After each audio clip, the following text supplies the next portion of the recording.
আপনি পোস্টার দেখতে পাবেন রমজান মাসে, পোস্টার দেখতে পাবেন দুর্গা উৎসবে, পোস্টার দেখতে পাবেন কালী উৎসবে, সরস্বতী উৎসবে পোস্টার দেখতে পাবেন। ধর্ম যার যার উৎসব সবার দেখতে পারেন। বড় কষ্টের বিষয়, ওটা পুজোর সময় থাকে, ঈদ বকরা ঈদে থাকে না। কথা বুঝতে পারেন? কুরবানির সময় পোস্টার থাকে না কেন? যদি এটাই হয় সত্য, আমরা মৌলবীরা না জানি, তাহলে যদি এটা সত্য মানতে হয়, তাহলে কুরবানির সময় ওদিকে ডাকবো গরুর ঠ্যাংটা ধরবি আয়। সবারই তো ধর্ম, উৎসব তো সবার। আচ্ছা, কুরবানির উৎসব না, উৎসব নয়। হ্যাঁ, তাহলে যদি এটা কষ্ট দেওয়া হয়, তাহলে তুমি যদি আল্লাহ বাদ দিয়ে অন্য কেউ ইবাদত করতে যাও, অন্য কেউ কি বিশ্বাস করো? যদি বলেন হুজুর আমি তো মন থেকে বিশ্বাস করিনি, তাহলে প্রকাশ্যে বল যে আমি ধোঁকা দিতে যাচ্ছি। কোরআন শোনাবো, আমি গল্প করি। কোরআন বলছে লা ইলাহা উলাই ওয়া লা ইলাহা উল্লা। হে নবী বলে দাও তোমরা দুটো নৌকাতে পা দিও না, দু নৌকায় পা দিও না। আমাদের অনেক মুসলমান আছে নেমো খারাপ, শিক্ষিত নেমো খারাপ, কি করে জানে? এরা মনে মনে ভাবে সারা দুদিকটাই রাত, আল্লাহর দিকটা ঠিক হলে ওইদিকে জান্নাতে ঢুকবো, আর ভগবানেরটা ঠিক হলে ওই দিকে ঢুকে পড়বো। এই মাল কথা মরবে না, মরবে না। আচ্ছা, কেউ যদি নদীর ওপরে দুটো নৌকায়, যদি মনে করে ওই নৌকাটা ডুবে যেতে পারে, কেউ যদি দুটো নৌকার উপরে দুটো পা রাখে, সেই মালটা মরবে না, মরবে 100%। নৌকা সরে গেলেই মরে গেল। আমার ভাই, ইসলাম এত সুন্দর, দু নৌকায় পা রাখা আমার আল্লাহ পছন্দ করেন। দ্বিতীয় নম্বর, যাদের বাড়িতে মানে কোরআন আছে, আমি ঘন্টা আছি, খুলে দেখে আসুন। 17 পারা, কত পারা বললাম? 17 পারা শেষ, একবারই শেষ রুকু। ইয়া আইয়ুহান নাসু যুরিবা মাতালুন ফাসতামিউ ইন্নাল্লাযীনা তাদউনা মিন দুনিল্লাহি লা ইয়াখলুকু যুবাবান ওয়ালা ইয়াসতামু। তোমরা যাদের কাছে ভালো মন্দ চাইছো, তাদেরকে জিজ্ঞেস করো তারা কি একটা মাছি সৃষ্টি করতে পারে? মাছি সৃষ্টি তো দূরের কথা, আমার আল্লাহ বললে মাছি যদি তাদের প্লেট থেকে, তাদের কাছ থেকে কোনো জিনিসকে ছিনিয়ে নিয়ে যায়, সেটা উদ্ধার করার মতো ক্ষমতা নাই। জোরে বলুন সুবহানাল্লাহ। তারা হচ্ছে শক্তিহীন, আর আমি আল্লাহ হচ্ছি কি? শক্তিশালী। জোরে বলুন সুবহানাল্লাহ। ওই জন্য দ্বীনি শিক্ষার কতটা প্রয়োজন বলে দিই। মুসলমান হারাম হালাল চিনে না, কেমন চিনেছে বলে দিই। দ্বীনি শিক্ষা না থাকার কারণে আমার ভাই তসলিমা নাসরিন কোন হিন্দু ঘরে জন্ম নেয়নি, মুসলিম ঘরে জন্ম নিয়েছে, ঠিক কিনা কথা বলে? কিন্তু কেন হলো নবীর দুশমন, রাসূলের দুশমন, আল্লাহর দুশমন, কোরআনের বিরোধী? তার বাবা মা ছোটবেলায় তাকে দ্বীনি শিক্ষা দেয় নাই, দুনিয়াবি শিক্ষা দিয়েছে, দ্বীনি শিক্ষা দেয় নাই। ভাবতে পারে, যদি মনে করেন দ্বীনি শিক্ষার করতে এত কেন, আমি বলিনি। পশ্চিম বাংলার একটা মিডিয়ায় খবর ছড়িয়েছে, ফেসবুকে ভাইরাল হয়েছে। কি ব্যাপারে? বৃদ্ধাশ্রম থেকে একজন হিন্দু মা তার সন্তানকে চিঠি লিখেছে। চিঠিতে কি লিখেছে জানেন? বাবা, তোর ছেলেকে শিক্ষা দিস আর না দিস, আদর্শ অবশ্যই দিবি। যদি আদর্শ না দিতে পারিস, তা তোকেও আমার মতো, তোর বেটা শিক্ষিত হলে আমার মতো তোকেও বৃদ্ধাশ্রমে থাকতে হবে। আমি আমার ছেলেকে আদর্শ দিইনি, খালি শিক্ষাটা দিয়েছিলাম বলে আজকে আমাকে বৃদ্ধাশ্রমে থাকতে হয়েছে। তোর ছেলেকে শিক্ষা দিস আর না দিস, আদর্শটা দিবি যে বাবা মায়ের সেবা করতে হয়। আল্লাহর কসম করে বলছি, কোরআনের যে দিকটা চাইবেন সেই দিকটা পাবেন। আপনি খালি লিখতে শিখেন, জানতে শিখেন। বাংলা পড়তে পারেন না? পারেন। আপনারা জানেন না বাংলা মানে কোরআন বেরিয়েছে না বেরোয়নি? কজন বাড়িতে এনে রেখেছেন? টিভি বাদ দিয়ে, মোবাইল বাদ দিয়ে কজন পড়ছেন যে আমি ইসলামটাকে ভালো করে স্টাডি করব? হারাম হালাল বুঝতে পারেনি দ্বীনি শিক্ষা না থাকার কারণে। আমি আপনাদেরকে একটু বুঝি। আপনাদের গোটা 24 পরগনা, কলকাতায় আমার বর্ধমান থেকে বালি আসে, আসে না? আসে বালি আসে। প্রত্যেক দিন হাজার হাজার লরি ঢুকে বালি। আমার গ্রামে খালি 450টা লরি আছে। আমার গ্রামে সব বালি, বালি আর পাথর। তো মুসলিমদের ছেলে লরি চালায়, হোটেলে দাঁড়িয়েছে, ঢুকেই বললে এক বোতল মদ দে তো ভাই, মদ খেয়ে। তারপরে বলছে ভাই এক কাজ করতো, মুরগির মাংস আর রুটি নিয়ে। সে বেচারা হোটেলের কর্মচারী, সে মুরগির মাংস আর রুটি এনেছে। তখনই জিজ্ঞেস করছে হযরত মুরগিটা জবাই না কাটা? আলো মার হারাম করবে জুতো করে। আচ্ছা বলুন, যে মদ খেয়েছে তার আর ওটা জিজ্ঞেস করে লাভ আছে? লাভ নাই। আমার নবী বিশ্ব নবী জানাবে মুহাম্মাদুর রাসূলুল্লাহ, সকলে বলুন না সাল্লাল্লাহু আলাইহি ওয়াসাল্লাম। নবীজি বললেন, হে আমার সাহাবীরা শোনো, আল্লাহর কাছে দোয়া কবুলিয়াতের জন্য প্রথম শর্ত হচ্ছে হালাল খাবার। জোরে বলুন সুবহানাল্লাহ। আপনি যদি কলকাতায় যান, আপনি যদি সকালবেলায় উঠে নিউ টাউনে যান, রাজারঘাটে যান, বারাসাতে যান, কোন হোটেলে রেস্টুরেন্টে খেতে গেলে আপনি কি জিজ্ঞেস করবেন? দাদা মুরগিটা জবাই না কাটা? করবেন না করবেন? এ কথা বলতে হবে না? অবশ্যই আপনাকে জিজ্ঞেস করতে হবে মুরগিটা কাটা না জবা। এটা শর্ত আপনার জন্য হালাল খাবার। আপনি এটা বুঝে গেলেন। ইয়াসিন ভাই এসেছিল, রাত্রিতে জলসা করে গেছে, সকালে উঠে বাজারে গিয়ে বললেন দাদা জবাই করা মাংস দেন 1 কিলো। হুজুর বলে গেছে জবাই করা মাংস খেতে হবে। কিনছো জবাই করা মাংস, টাকাটা কিন্তু আবার সুদের টাকা, সেই একই মাল দাঁড়িয়ে গেল। কথা বুঝতে পারেননি? মুসলমান সুদ কখনো খেতে পারে? যদি বলেন হুজুর কেন?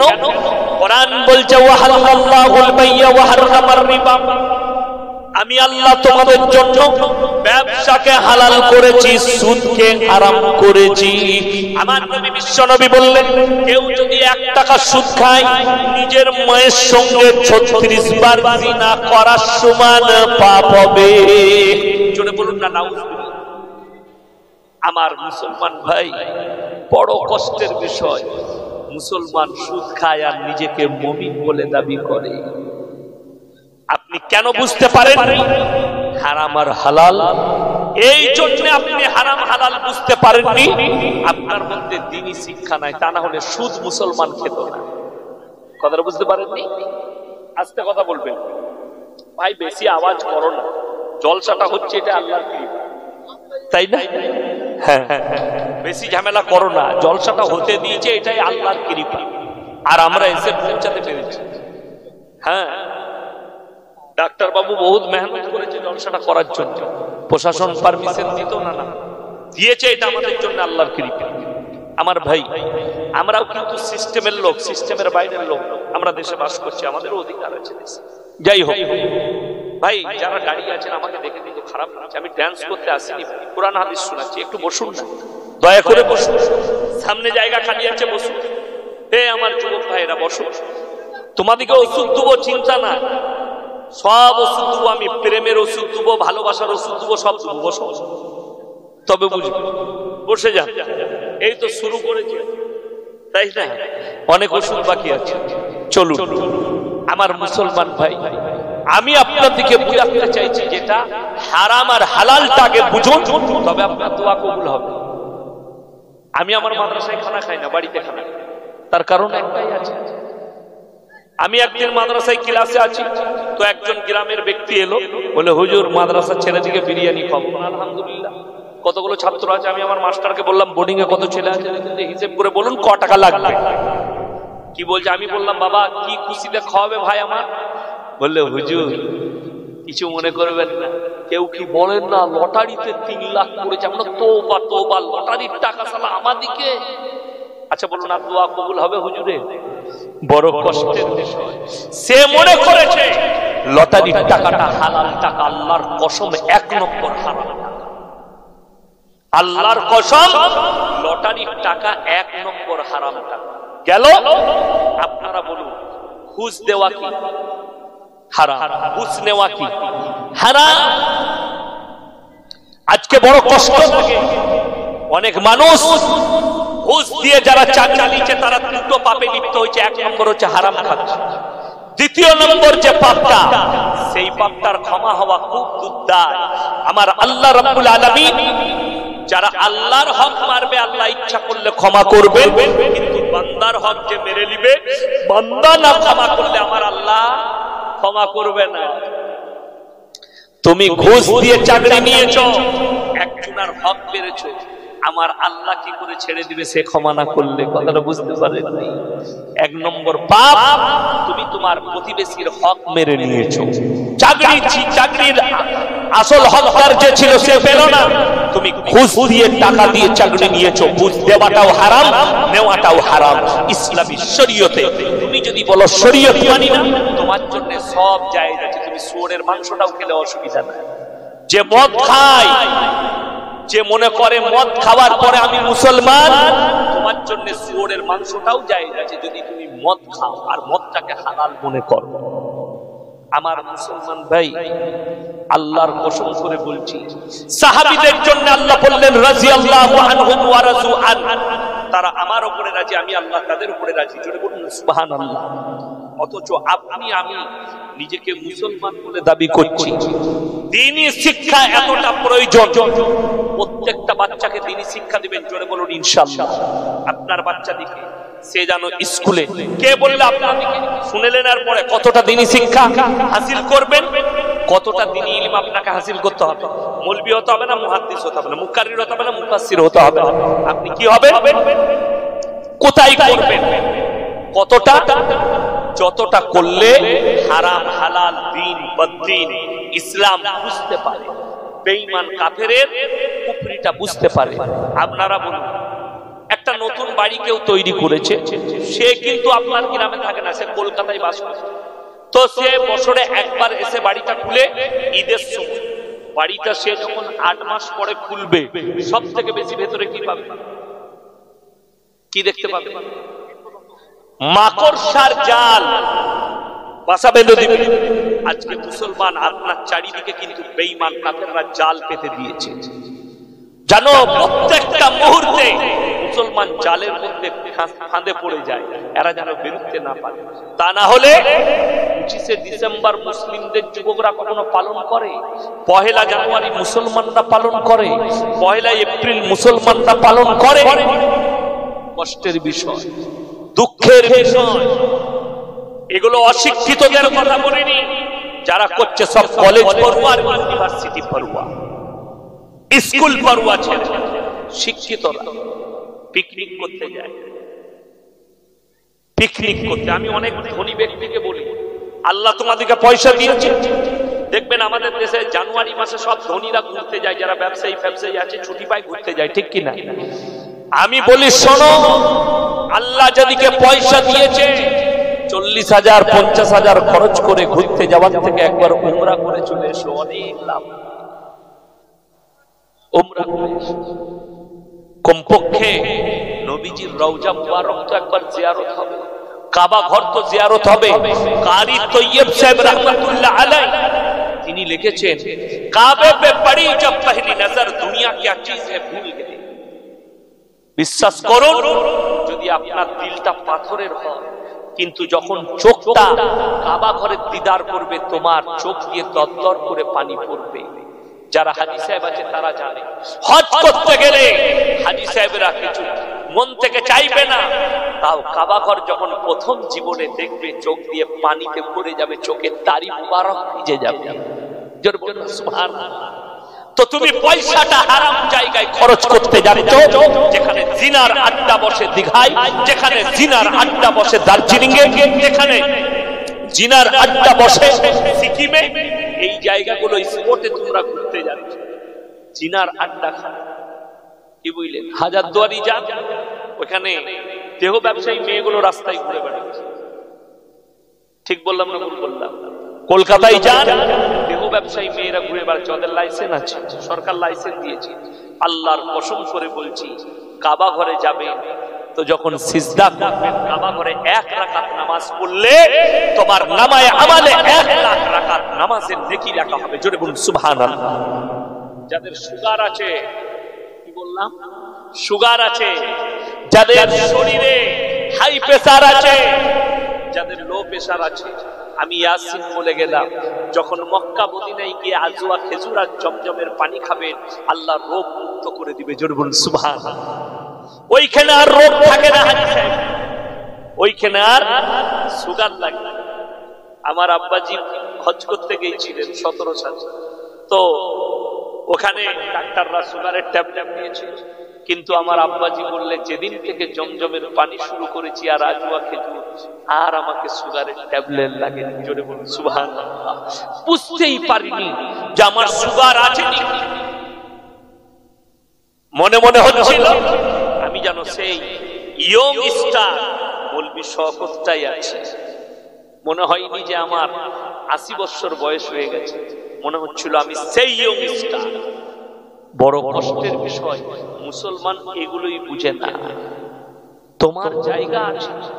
পহেলা জানুয়ারি যারা ফিস্টি করে খাচ্ছেন, আপনারা বলুন, অনুরোধ করে বলছি আমার যুবক ভাইয়েরা, এইখানে যতগুলো মানুষ বসে আছেন আশা করি 100 জনের মধ্যে 98 জন আরবি 12টা মাসের নাম জানে না। ঠিক বললাম না ভুল বললাম? রাগ করেন। আরবি 12টা মাসের নাম জানে না। তোমার জানা আছে আমাদের বাচ্চারা 3 বছর বয়স হলে মা তাকে প্রথম যে শব্দটা শিখায় সেটা বলে, বল জানুয়ারি। ঠিক বললাম না ভুল বললাম? ছেলের কথা উঠেছে, একটা ইংরেজি বই কিনে নিয়ে এসে দেবে যে জানুয়ারি জানুয়ারি জানুয়ারি। অথচ রাসূল সাল্লাল্লাহু আলাইহি সাল্লামের হাদিস, মুহররমের মাস আরবির প্রথম মাস। জোরে বলুন সুবহানাল্লাহ। এই মাসের বড় ফজিলত হাদিসে বর্ণনা হয়েছে। জোরে বলুন সুবহানাল্লাহ। আচ্ছা বলুন, আমরা হুজুররা কেউ বলেছি মুহররমের মাস বড় ফজিলতের মাস, পহেলা মুহররম ফিস্টি করবি মসজিদে? আমরা বলিনি, আমরা করিওনি। তোমার কাছে টাকা এসছে, তুমি বলছো আমি স্ট্যান্ডার্ড আধুনিকের যুগে আছি, 2টো টাকা হয়েছে, হারামখোর কেক কিনে নিয়ে এসে ছেলের জন্মদিন পালন করছে। জন্মদিন পালন যদি জায়েজ হতো তোমার সন্তানের, তাহলে তোমার মসজিদের হুজুর সে তো 100 টাকারও কেক কিনতে পারত। কথাটা বুঝতে পেরেছেন না পারেন?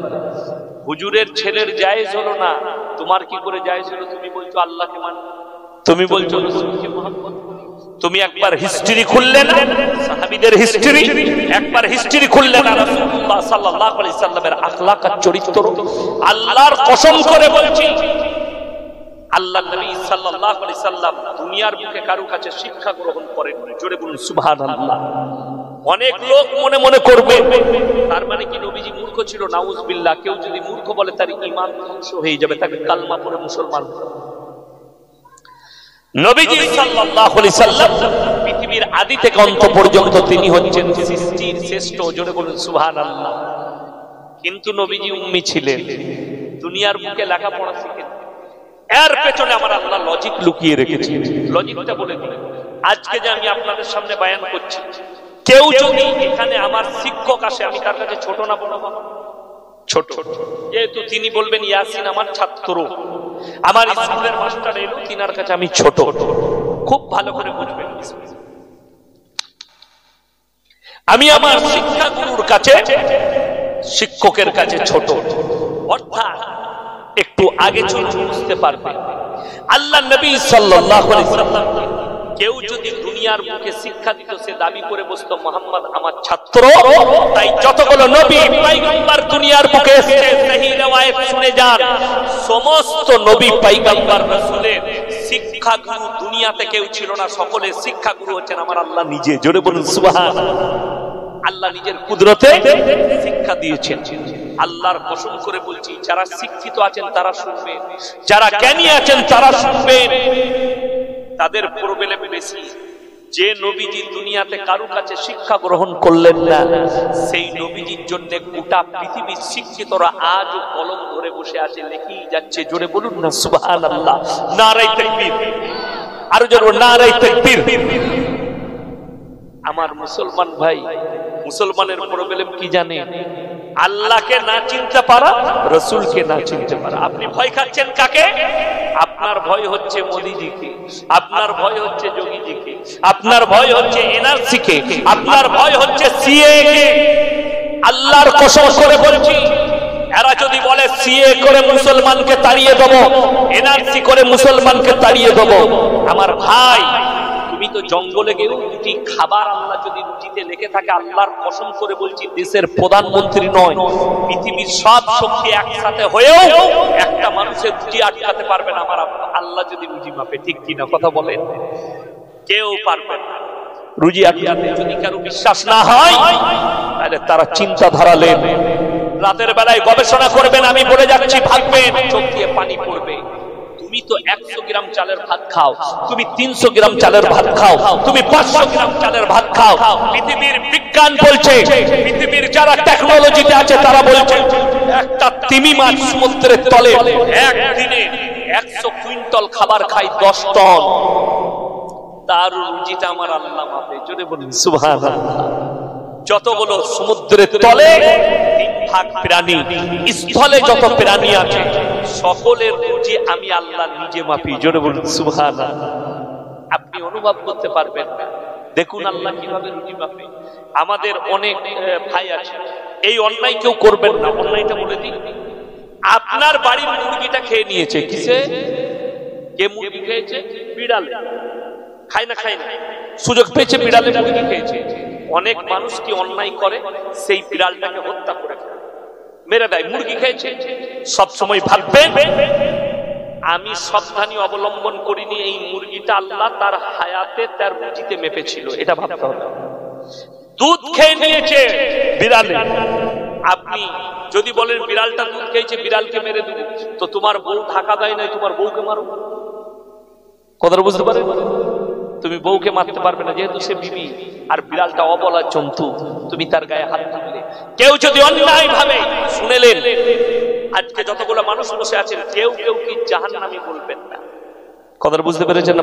একটা অমুসলিম ব্যক্তিকেও জাহান্নামী বলা যাবে না। যদি কোনো বক্তা কেউ জাহান্নামী বলে, নাম ধরে, জানবেন তার মধ্যে হাদিস কোরআনের জ্ঞানটুকুও নেই। তাতে ইয়াসিন হোক আর আমার বাপ, আপনি হন, জাহান্নামী কোন ব্যক্তিকে বলা যাবে না, একটা হিন্দু ব্যক্তিকেও বলা যাবে না। কেন? একটা কথা মাথায় রাখবেন, জাহান্নামী এই জন্য বলা যাবে না, সেই লোকটা যদি মৃত্যুর পূর্বে ইসলাম কবুল করে মারা যায়। কি করে বললাম? ইসলাম কবুল করে মারা যায়, আপনি লাঞ্ছিত হবেন। কিয়ামত সে যদি জান্নাতি হয়, আপনি কিয়ামতের দিনে লাঞ্ছিত হবেন, আল্লাহর কাছে ঘৃণিত হবেন। আপনাদেরকে উদাহরণ দিই, প্রথম বাবরি মসজিদের উপরে যে লোকটা হামলা চালিয়েছিল তার নাম হচ্ছে বলবীর সিং। আল্লাহ তাকে ঈমান দান করেছে না করেননি? ঈমান দান করেছে। জোরে বলুন সুবহানাল্লাহ। এই লোকটাকে যদি কেউ জাহান্নামী বলে, বলা চলবে? লোকটা কিন্তু প্রথমে বেঈমান কাফের ছিল, মসজিদও ভাঙার অংশগ্রহণ করেছে। শুধু অংশগ্রহণ করেনি, তার একজন বন্ধু তার সাথে ছিল, সে দুটো ইট এনেছিল বাবরি মসজিদ থেকে। কি এনেছিল? ইট। তার বন্ধুকে বলবীর সিং জিজ্ঞেস করছে, এই ইট দুটো যে তুই নিয়ে যাচ্ছিস কি করবি? বললে, আমি এতটা ঘৃণা রাখি, দিনে আর রাত্রে, সকাল আর সন্ধ্যা দুবার করে এই ইটের উপরে পেশাব করবো। জোরে বলুন নাউজুবিল্লাহ। জানে এই তার মুখের বাণীটাই হয়তো আল্লাহ কবুল করেছে। সেই ছেলেটাকে প্রথমে আল্লাহ ইসলাম কবুল করিয়েছে। জোরে বলুন সুবহানাল্লাহ। সেই ছেলেটা প্রথম। কেন? কিছুদিনের মধ্যে সে যখন পেশাব করতে লাগলো, দিনে আর রাত্রে, সকাল আর সন্ধ্যা, কিছুদিনের মধ্যে সেই ছেলেটা ডিপ্রেশনে চলে এলো, ব্রেনের প্রবলেম দেখা দিল। তার মা একজন ভালো হুজুরের কাছে নিয়ে গেল, বড় আলেমের কাছে, উত্তরপ্রদেশের লখনৌ। আমার ছেলের এই হয়েছে। তিনি বললেন, তোমার ছেলে কোন রকমের একটা পাপ বড় ধরনের করেছে। সেই ছেলেটা বলল, হুজুর আমি এমন কিছু করিনি, আমি বাবরি মসজিদ ভাঙার প্রথম ছিলাম, আমি আর আমার এক বন্ধু বলবীর সিং। তো আমি সেই হম্বর আমরাই চালিয়েছিলাম প্রথম, আর আমি দুটো ইট এনেছিলাম, এখন আমার বাড়িতে আছে। আমি সকাল আর সন্ধ্যা ইটগুলোই পেশাব করি। সঙ্গে সঙ্গে তিনি বললেন, তোমার সন্তানের একটাই উপায়। তার মাকে বললে, এর যদি ডিপ্রেশন থেকে বাঁচাতে চাও, আর একে যদি ভালো করতে চাও, এই ছেলেটাকে ইসলাম কবুল করতে হবে। তার মা বললে, আমি প্রথমে কালমা পড়ছি। সন্তানের হাত দুটো ধরে বললে, কালমা পড়। সেই ছেলেটা উত্তরপ্রদেশে এক জামাতওয়ালার সাথে যোগাযোগ করে তাকে 4 মাসের জামাতে পাঠিয়ে দিয়েছে। সেই ছেলেটা যখন ফিরে এলো, বুকে দাড়ি, নামাজি হয়ে গেল। জোরে বলুন সুবহানাল্লাহ। এরপরে চলুন, এই বলবীর সিং এর বাবা এও কোনদিন চাইনি যে আমার সন্তান মসজিদে ভাঙতে যাক। বারবার অনুরোধ করেছিল, বাবা ওই জায়গায় অংশগ্রহণ করবি না, তোদিকে লাচিয়ে কিন্তু নিয়ে যাচ্ছে এরা কিন্তু ভালো দল নয়, এরা ভালো নয়, তোদিকে লাচিয়ে নিয়ে যাচ্ছে। বলবীর সিং এর বাবা যখন বাড়ি ফিরল, বলবীর সিং বলে আমার বাড়ি থেকে বেরিয়ে যাও, তুমি কিন্তু আমার বাড়িতে ঢুকতে পাবে না। এর বাবা মারা গেল।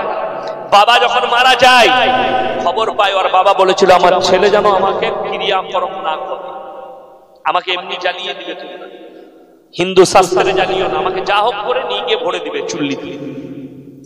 মা বৃদ্ধা বেঁচে আছে। বলবীর সিং দেখা করতে এলো, বললে বাবা তোর বাবার কথা শুনলি না, বেঁচে থাকতে থাকতে আমাদেরকে মেরে দিলি, তুই আর থাকিস না, যা, আমি তোর মুখ দেখতে চাই না, বেরিয়ে যা। ছেলে বলবীর সিং কাঁদতে কাঁদতে বেরিয়ে গেছে। সে খোঁজ নিয়েছে আমার বন্ধুর বাড়িতে যাব। তার বন্ধুর বাড়িতে যখন গেল, দরজাটা যখন বন্ধ খুলেছে, তখন দেখেছে মুখেতে এতগুলো দাড়ি। বাবা ভাই তুমি কে? বলে আমাকে চিনতে পেরেছিস? বলে আমি সেই বলবীর সিং। বলবীর সিং তাকে জড়িয়ে ধরে কাঁদতে লেগেছে, আমি বড় অপরাধ করে ফেলেছি, আল্লাহ তোকে কিভাবে পরিবর্তন দিল, কি করে ইসলাম? বলে আমি একা করিনি, এই দেখ আমার মা নামাজ পর্দা নসিব, আমার মা ইসলাম কবুল করেছে। বলবীর সিং বললে যে আলেমের কাছে করেছো, যার কাছ থেকে দিন পেয়েছো, তার সঙ্গে আমার দেখা করাও। সঙ্গে নিয়ে গেল। বলবীর সিং কে আল্লাহ সেই আলেমের চেহারা দেখার পর আল্লাহ তাকে কবুল করে নিল। বলবীর সিং কলমা পড়ার পরে ওয়াদা করলো, আল্লাহ 90টা মসজিদ না করা পর্যন্ত আমাকে মৃত্যু দিও না। বলবীর সিং মৃত্যুর আগে 74টা মসজিদ করে মারা গেছে। জোরে বলুন না সুবহানাল্লাহ। তো আল্লাহ এই ব্যক্তিটাকে জান্নাত দেবে। জোরে বলুন না, আল্লাহ যেন জান্নাতি করে। দেখুন আল্লাহকে কবুল করে। আল্লাহর নবী জনাবে মুহাম্মদুর রাসূলুল্লাহ সাল্লাল্লাহু আলাইহি ওয়াসাল্লাম নিজের চাচাকে কিন্তু কলমা পড়াতে পারেননি। চাচা একবার কলমাটা পড়ে দিন, চাচা অস্বীকার করে দিলেন। আমি যদি বার্ধক্যে কলমা পড়ি, লোকে বলবে মৃত্যু ভয়ে কলমা পড়েছে, আমি কলমা পড়তে পারবো। চলুন আগে আল্লাহর নবীর কাছে কলমা এমন একজন ব্যক্তি পড়েছে। হাজী সাহেব কেউ থাকলে হাত তুলে। হাজী সাহেব কেউ আছে? উমরা করতে গিয়েছেন কেউ আছেন? আছেন, মাশাআল্লাহ। শুনেন, ওহুদের প্রান্তরে লোহার ব্যারিকেড দিয়ে 70 জন সাহাবীর কবর আছে। আছে না না হাজী সাহেব? 70 জন সাহাবীর কবর লোহার ব্যারিকেড দিয়ে ঘেরা আছে। আমি যদিও যাইনি, যেনারা হাজী সাহেব তেনারা জানবেন। সেইখানে 70 জন সাহাবী যুদ্ধের ময়দানে শহীদ হয়েছিলেন। সেইখানে এমন একজন শুয়ে আছেন সাহাবী, আল্লাহর নবী রাসূল পাক সাল্লাল্লাহু আলাইহি সাল্লামের চাচা যান হযরত আমির হামজা রাদিয়াল্লাহু তাআলা আনহু। জোরে বলুন সুবহানাল্লাহ। যুদ্ধের ময়দানে হযরত আমির হামজা রাদিয়াল্লাহু তাআলা আনহু কলিজার এই গলা থেকে কলিজা ফাটটা বার করে নিয়েছিল, বুক চিড়ে তলোয়ারে করে চিবিয়ে খেয়েছিল। আল্লাহর নবীর কাছে যখন সাহাবীদের লাশ পৌঁছালো, চাচার চেহারা ক্ষত বিক্ষত, বুকটা চিড়ে কলিজা ফাটটা বার করে নিয়েছে। আল্লাহর নবী কাঁদতে লেগেছেন, চোখের পানি ফেলাচ্ছেন হুটো গেড়ে, আমার চাচা জানের হাল এরকম কে করলো? নবীজিকে বললেন সাহাবীরা, ইয়া রাসূলুল্লাহ, তার নাম হিন্দা, যে আপনার চাচা জানের কলিজা থট্টা চিবিয়ে খেয়েছে। নবীজি চোখ দিয়ে পানি এলো। আল্লাহর কসম, যেদিনে নবীজি মক্কা বিজয় করেছেন আর আল্লাহর নবী সাহাবীরা তলোয়ার নিয়ে দাঁড়িয়ে গেছে, আজকে মক্কায় গঙ্গা বয়ে যাবে রক্তের। আজকে বদলা লুব আম্মার ইবনে ইয়াসিনকে, তিনার মাকে দু পায়ে উঠ বেঁধে বেঈমান কাফেররা দুদিকে তাড়িয়ে দিয়েছে, আঁখ ফাড়ার মতো ফাড়া গেছে। হযরত বেলাল হাবশী রাদিয়াল্লাহু তাআলা আনহু কোমরে দড়ি বেঁধে তের পেছনে বাঁধা হয়েছে, পিঠের চামড়া কোমরে নেমে গেছে। আল্লাহর নবী, হে রাসূল, আপনার চাচা জান আমির হামজা থটটা চিবিয়ে খেয়েছে, আজকে আমরা বদলা লুব। শুনে নেন, আল্লাহর কসম করে বলছি, নবীজি কি বললেন? হে আমার সাহাবীরা শোনো, আমি আল্লাহর নবী দয়া করতে জানি, মায়া করতে জানি, ক্ষমা করতে জানি, বদলা নিতে জানি না। তোমরা আজকে আমার 5টা কথার উপরে আমল করবে। 1 নম্বর, বৃদ্ধাকে মারতে পাবে না। 2 নম্বর, বৃদ্ধকে মারতে পাবে না। 3 নম্বর, শিশুকে মারতে পাবে না। 4 নম্বর, আত্মসমর্পণ করলে মারতে পাবে না। 5 নম্বর, কাবা ঘরে প্রবেশ করলে মারতে পাবে না। জোরে বলুন না সুবহানাল্লাহ। আর আপনি এমন মুসলমান, আপনি আপনার ভাইয়ের বদলা নিতে চান। ভাই হিংসা করলে ভাইয়ের বদলা নেন, ভাই মারলে ভাইকে মেরে বদলা নিই আমরা, ঠিক কিনা কথা বলে? বড় কষ্টের বিষয়। আমি রাজনৈতিক বক্তা নয়, কিন্তু দুঃখের সঙ্গে বলছি, এটা উত্তপ্ত দক্ষিণ 24 পরগনায় মনে হয় ঘটনা ঘটেছিল কিছুদিন আগে। একটা পুরো গ্রাম জ্বলে গিয়েছিল, আগুন জ্বালিয়ে দিয়েছিল, ঠিক কিনা? শুনলাম পুরো গ্রাম জ্বালিয়ে দিয়েছে। জ্বালিয়েছে মুসলমানরা, মার্ডার করেছে মুসলমানরা। এর থেকে দুঃখ আর কিছু নেই। যারা বলছে, দেখুন এই যে আমাদের সনাতনী ভাইরা বলছে যে হামারা ভগবান হ্যাঁ, আশ্চর্যের বিষয়, আল্লাহর কসম করে বলছি, ইসলাম এমন একটা ধর্ম, ইসলামে বাড়াবাড়ি নাই, মারামারি নাই, কাটাকাটি নাই, ঝামেলা নাই, ঝঞ্ঝট নাই, কোনো কিচ্ছু নাই। আপনারা জানেন আমাদের দেশে ধর্ম প্রচারে খুব বেশি জোর দিয়েছে কারা? খ্রিস্টানরা। কারা বললাম? খ্রিস্টানরা। তাদের ধর্ম প্রচার শুনেলেন কি দিয়ে? টাকা পয়সা, স্কুল দিয়ে। তারা কম মেরেছে কোথায়? আমাদের দেশে তারা বেশি ধর্ম প্রচার করছে আদিবাসীদের কাছে, ঝাড়খণ্ডে, পুরুলিয়ায়, বাঁকুড়ায়, মেদিনীপুরে। আদিবাসী দিকে তারা বেশি কম মেরেছে। এদের কাছে পয়সার অভাব বেশি, ঠিক কিনা কথা বলে? আদিবাসীদের কাছে অভাব, এদের কাছে কম মেরেছে। আদিকে টাকা দিচ্ছে, বাড়ি করে দিচ্ছে, ওদের বাচ্চাদের জন্য স্কুল, ওদের পড়ার ব্যবস্থা করে দিচ্ছে। এরা দেখলে ফ্রি যখন পাওয়া যাচ্ছে, তা এটাই ধর্ম। আল্লাহর কসম করে বলছি, ইসলাম এমন একটা ধর্ম, টাকা দিয়ে প্রচার হয় না, মহব্বত, দিল আর আখলাক আর চরিত্র দিয়ে প্রচার হয়। জোরে বলুন সুবহানাল্লাহ। আমরা টাকা দিতে পারবো না, সম্পদ দিতে পারবো না। আপনারা দেখেছেন 3 বছর আগে এক হারামখোরের আওলাদ লাগলো, তার নাম হচ্ছে ওয়াসিম রিজভী। সে বললে मैं मुसलमान नहीं हूं, मुसलमान से निकलकर मैंने सनातन धर्म को अपना लिया। কপালে টিকা লাগিয়েছে, মাথায় গেরুয়া পাগড়ি, গায়ে চাদর, আর বললে मैं तो समझता हूं सबसे अच्छा धर्म तो सनातनी धर्म। একটা কথা ভাববেন, যারা মনে মনে ভাবছেন না, আচ্ছা পৃথিবীতে সবথেকে পুরনো ধর্ম কোনটা? কথা বলেন। যারা বলছে আপনার বন্ধু বান্ধব, যারা বলছে পুরনো ধর্ম সনাতনী ধর্ম, আমাদের দেশে একটা ছোটা দাজ্জাল বেরিয়েছে, তার নাম রেখেছি কি? বাবা বাগেশ্বর ধাম। সুন্দর দেখতে, আমাদের মতো লম্বা উঁচু টুপি পরে। সে বলছে দুনিয়া में सबसे पुराना धर्म कौन है? सनातनी है। হযরতে আদম আলাইহিস সালাতু ওয়াস সালাম হচ্ছেন পৃথিবীর প্রথম মানুষ এবং তিনি নবী। জোরে বলুন সুবহানাল্লাহ। তিনি কি? নবী, পয়গম্বর। তিনি মুসলমান ছিলেন না সনাতনী ছিলেন? মুসলমান। জোরে একবার বলুন সুবহানাল্লাহ। তো যিনি প্রথম মানুষ, যারা বলছে, আমাদের দেশের কিছু লোক আছে, কি বলে? আমাদের বক্তাও আছে যারা কোরআন হাদিসের স্টাডি করে না, কি বলে দেয়? এই ভারতবর্ষে আমরা কেউ মুসলমান ছিলাম না, আমরা কালমা পড়ে। কোথা থেকে পেলি? ও জানে না কোথা থেকে একটা বইয়ে পড়েছে, বায়ান করে। কোরআন হাদিসের স্টাডি কর। আল্লাহর কসম করে বলছি, আল্লাহ তাআলা সর্বপ্রথম আদম আলাইহিস সালাতু ওয়াস সালামকে কোথায় নামিয়েছিলেন? হিন্দুস্তানের মাটিতে। তখন শ্রীলঙ্কা, ভারত, বাংলাদেশ, পাকিস্তান, আফগানিস্তান, কাজাকিস্তান সব একটাই দেশ ছিল। হিন্দুস্তানের মাটিতে সর্বপ্রথম আল্লাহ তাআলা আদম আলাইহিস সালাতু ওয়াস সালামকে শ্রীলঙ্কার পাহাড়ে নামিয়েছিলেন। তাইলে ভারতের পুরনো ধর্ম হচ্ছে কি? মুসলমান। জোরে বলুন না সুবহানাল্লাহ। ঝামেলা ঝঞ্ঝটের বক্তা আমি লয়, কিন্তু কেউ ঝামেলা বাড়ালে তার বীজ মেরে ছেড়ে দিয়ে। আমি কিন্তু ঝামেলার লোক। बागेश्वर धाम बाबा बोलचे ये हिंदुस्तान हमारा है, तुम्हारा बाप का नहीं है, ये भी हमारा ही, ये हमारा है। जितना तुम्हारा बाप का है उतना हमारा बाप। जो लोग सोच रहे हैं इस्लाम को मिटा देंगे, বড় কষ্টের বিষয় আপনাকে বলে দিই। আচ্ছা, রাম মন্দির উদ্বোধন হলো না? হলো না। আমি কিন্তু মোবাইলে লাইভ দেখেছি, গাড়িতে আস্তে আস্তে, মনের কষ্ট নিয়ে। আপনারা দুঃখ পাবেন। আমি একটা জলসায় বলেছি, আজকে আবার বলে যাচ্ছি আপনাদেরকে, আল্লাহর ইচ্ছা এটা ছিল, এর মধ্যে মঙ্গল আছে, আছে না নাই? কথা বলে। এইটা যদি বিশ্বাস করে, আমি বলেছি আল্লাহর যেদিনে ইচ্ছা হবে, বাবার হাম তেরে মসজিদ মে ফির সে আজাদ দেंगे इंशाअल्लाह। बाबर हम तेरे मस्जिद में फिर से आजाद देंगे अगर हमारे अल्लाह राजी रहा तो इंशाअल्लाह। नारे तकबीर, नारे तकबीर। मौलाना यासीन अली साहब, কাজী মোহাম্মদ ইয়াসিন ভাই সাহেব। আমার মুসলমান ভাই দেখুন, আপনাকে এই মন্দির উদ্বোধনে ওয়াসিম রিজভীকে ডাকা হয়েছে, কথা বলে উর্ফে धीरेंद्र नाम रेखेছে নাকি जितेंद्र तिवारी। तुम्हें तो मुंह में पेशाब कर दिया, तुम्हें बुलाया भी नहीं।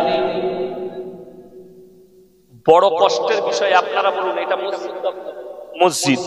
আচ্ছা, আপনাদের মসজিদের এরকম সিস্টেম দেখেছেন তো ডাক্তার সাহেব?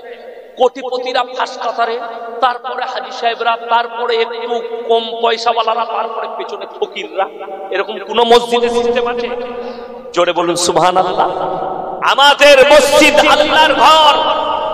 যদি ফার্স্ট কাতারে কোটিপতি দাঁড়ায় আর উজু করে যদি কোটিপতির পাশে ভিখারি দাঁড়ায়, তার হুকুম নাই যে তুমি পেছনের কাতারে চলে যা। এটার নাম ইসলাম। জোরে বলুন সুবহানাল্লাহ। এমনি যদি কেউ কলমা পড়ে, হিন্দু ভাই, সনাতনী ভাই, কোন দলিত, কোন আদিবাসী, কোন খ্রিস্টান, কোন ইহুদি, যদি কলমা পড়ে মুসলমান হয়, ফজরের নামাজে তুমি ফার্স্ট কাতারে মাথা ঠুকতে পাবে। কেউ নিষেধ করবে না যে তুই মুসলমান আজকে হলেই পেছনের কাতারে যা। এটা বলার হুকুম কারণ নাই। জোরে বলুন সুবহানাল্লাহ। এটার নাম ইসলাম। ইসলামে জাত বিচার নাই। জাত বিচার আছে? জাত বিচার নাই। আচ্ছা, আপনাদের এই ওই মার্কাজটার নাম বেলেঘাটা কেন? মগরাহাট নাকি? মগরাহাটে মার্কাজ মসজিদ আছে, তাই না? মগরাহাট আমাদের বর্ধমান থেকে সব আসে। আচ্ছা, মার্কাজে খানচাই খাওয়ানো হয় না? খাওয়ানো হয় না? আপনি যে কোনো জায়গায় জামাতে যাবেন, দেখবেন খানচাই খেতে দেয়। অনেক মাদ্রাসায় খানচাই খাওয়ার ব্যবস্থা আছে। আমরা যখন গুজরাটে খেতাম খানচাই। আচ্ছা, কোনো জায়গায় এলান করা হয়, বড় লোকরা একদিকে বসবে, ফকিররা একদিকে, চাষিরা একদিকে, বলা হয়? আল্লাহর কসম না, এটা নবী সাল্লাল্লাহু আলাইহি ওয়াসাল্লাম শুনলেন। আল্লাহর নবী শুনলেন হাদিস। নবী কি বসে আছেন দাস্তারখানে, নবীজির চারিদিকে মালদার সাহাবীরা বসেছে। এক কোণে মসজিদে নববীতে বসে আছে, হ্যাজ দিয়ে একটা জায়গায় দেওয়ালে, তার নাম হচ্ছে সাইয়্যিদনা বিলাল হাবশী রাদিয়াল্লাহু তাআলা। তিনি কৃতদাস, লোকের বাগানে কাজ করে, মসজিদে নববীতে ঝাড়ু লাগায়, চোখের পানি ফেলাচ্ছে আর মনে মনে ভাবছে এই মালদার সাহাবীদের সঙ্গে আল্লাহর হাবিব কি আমাকে দাস্তারখানে ডাকবে? আল্লাহর নবী আওয়াজ দিলেন, হে সাইয়্যিদনা বিলাল হাবশী, তুমি আমার দস্তরখানে যতক্ষণ না বসবে, আমার দস্তরখান আল্লাহর কাছে মকবুল হবে না। জোরে বলুন সুবহানাল্লাহ। বেলাল হাবশী চোখ দিয়ে পানি পড়ল, ইয়া রাসূলুল্লাহ। আল্লাহর নবী বললেন, হে আমার বেলাল, ইসলামে জাত বিচার নাই, ছোট বড় নাই, সবাই একসাথে বসতে পাবে। আমি ইয়াসিন দক্ষিণ 24 পরগনায় জলসা করতে গেছি, একটা মাদ্রাসার নাম মনে পড়ছে না, বাবু যাদব বলে একজন নব মুসলিম বক্তা আছে। তিনি আমাকে বললেন, হুজুর আমার বাড়িতে খানা দাও। আলহামদুলিল্লাহ, খাবেন তো? কেন? আপনি আমার শুনলেন হাদিস, এক মুমিন আর এক মুমিনের ভাই ভাই। জোরে বলুন সুবহানাল্লাহ। যারা আমাকে গালি দিচ্ছ সনাতনী ভাই, তাদেরকে অনুরোধ করে বলছি, শুনলেন আমাদের ভারতের আল্লাহকে, আল্লাহ ভারতের আমাদের সৃষ্টিকর্তাকে আল্লাহ, পাকিস্তানের সৃষ্টিকর্তাকে আল্লাহ। পাকিস্তানের মুসলমানরা কাকে ডাকে? আল্লাহকে না কাকে? আল্লাহকে। বাংলাদেশের মুসলমানরা আল্লাহকে, আরবের মুসলমানরা আল্লাহ, অস্ট্রেলিয়ার মুসলমানদের আল্লাহ, মালয়েশিয়ার মুসলমানদের আল্লাহ। গোটা পৃথিবী যতগুলো মুসলমান আছে সবারই সৃষ্টিকর্তা, সবারই রব এক আল্লাহ। জোরে বলুন সুবহানাল্লাহ। আর ভারতবর্ষে শুনলেন পশ্চিম বাংলার ভগবান হচ্ছে দুর্গা, আপনার বিহারের ভগবান আলাদা, বোম্বের ভগবান আলাদা, গুজরাটের ভগবান আলাদা, ইউপির ভগবান আলাদা, তেলেঙ্গানার ভগবান আলাদা, কেরলের ভগবান আলাদা।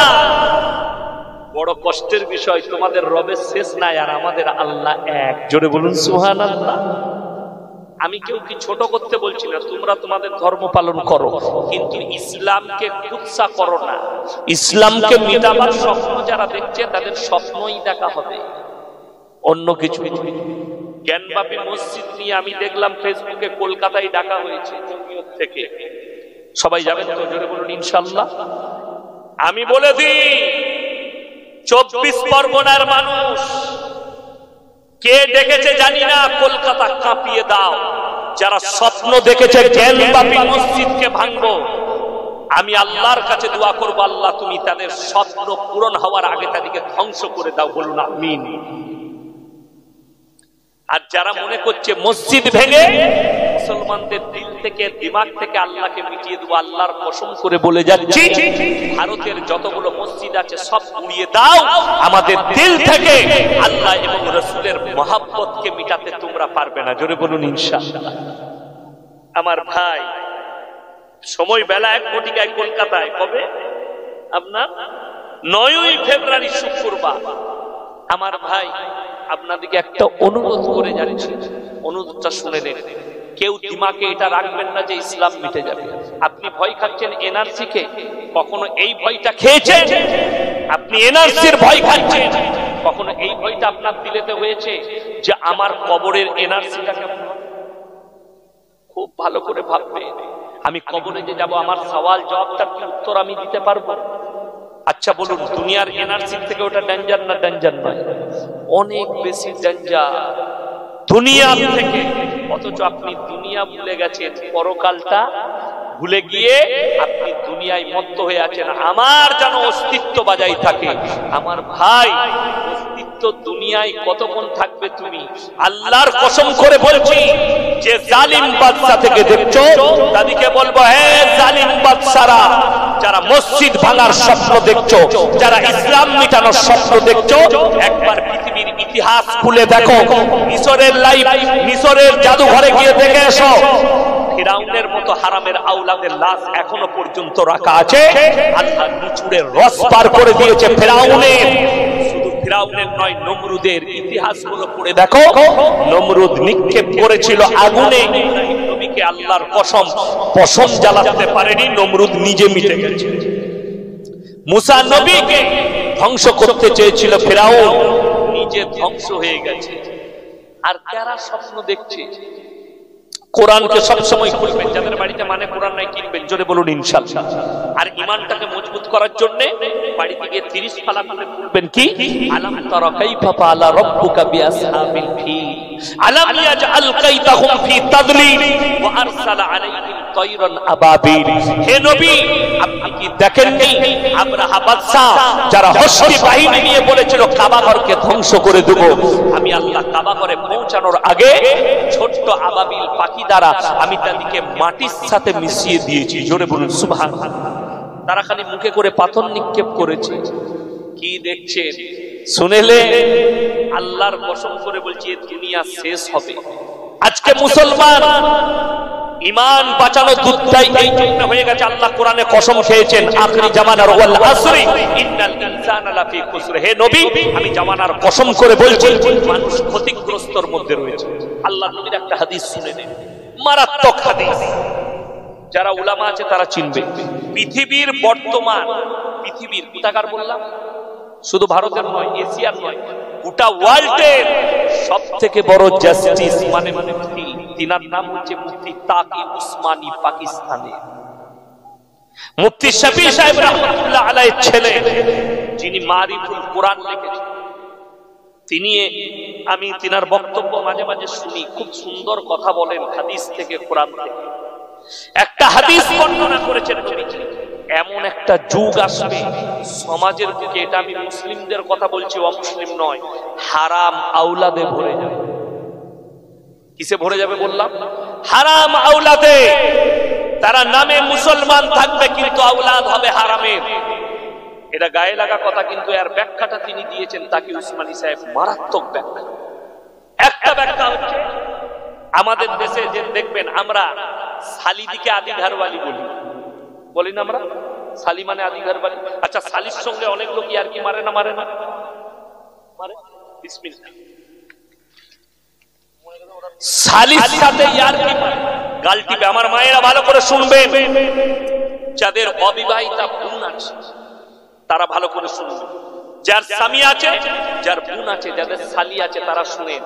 কেউ যদি ভুল বশত হোক আর জেনে শুনে হোক নিজের শালির সঙ্গে শারীরিক সম্পর্ক করে, তার বিবি হারাম হয়ে যাবে। দুটো বোনকে একসাথে রাখতে পাবে না। আমাদের সমাজে এমন একটা একটা যুগ আসতে চলেছে, মানুষ শালীর সঙ্গে শারীরিক সম্পর্ক করবে, তার বিয়ে অন্য জায়গায় হবে, আবার তার পুরনো স্ত্রীকে নিয়ে ঘর করবে, নিজের বউকে নিয়ে, এরপর থেকে যতগুলো আওলাদ হবে হারাম আওলাদ হবে, জিনা করা হবে, যেহেতু তার বিবি হারাম হয়ে গেছে শালীর সাথে সম্পর্ক করার জন্য। এই মশলা যদি কারো বুঝে না আসে, তোমার এলাকায় সব থেকে বড় মুফতি তাকে জিজ্ঞেস করে আসবে। ইয়াসিন ভাই বলে গেছে, আমার ফোন নম্বর ইউটিউব আর ফেসবুকে আছে, আমাকে ফোন করে বলবেন আপনি ভুল বলে গেলেন। আমি পাই ক্যামেরা চালিয়ে সেই মুফতিকে সামনে করে আমি যদি মশলা বুঝাতে পারি ভালো, নাহলে সে আমাকে বুঝিয়ে দিই। এটা আমি শরীয়ত বললাম, শুনেলেন। এইভাবে হারাম প্রকাশ পাবে। আর একটা হারাম আওলাদ কিভাবে?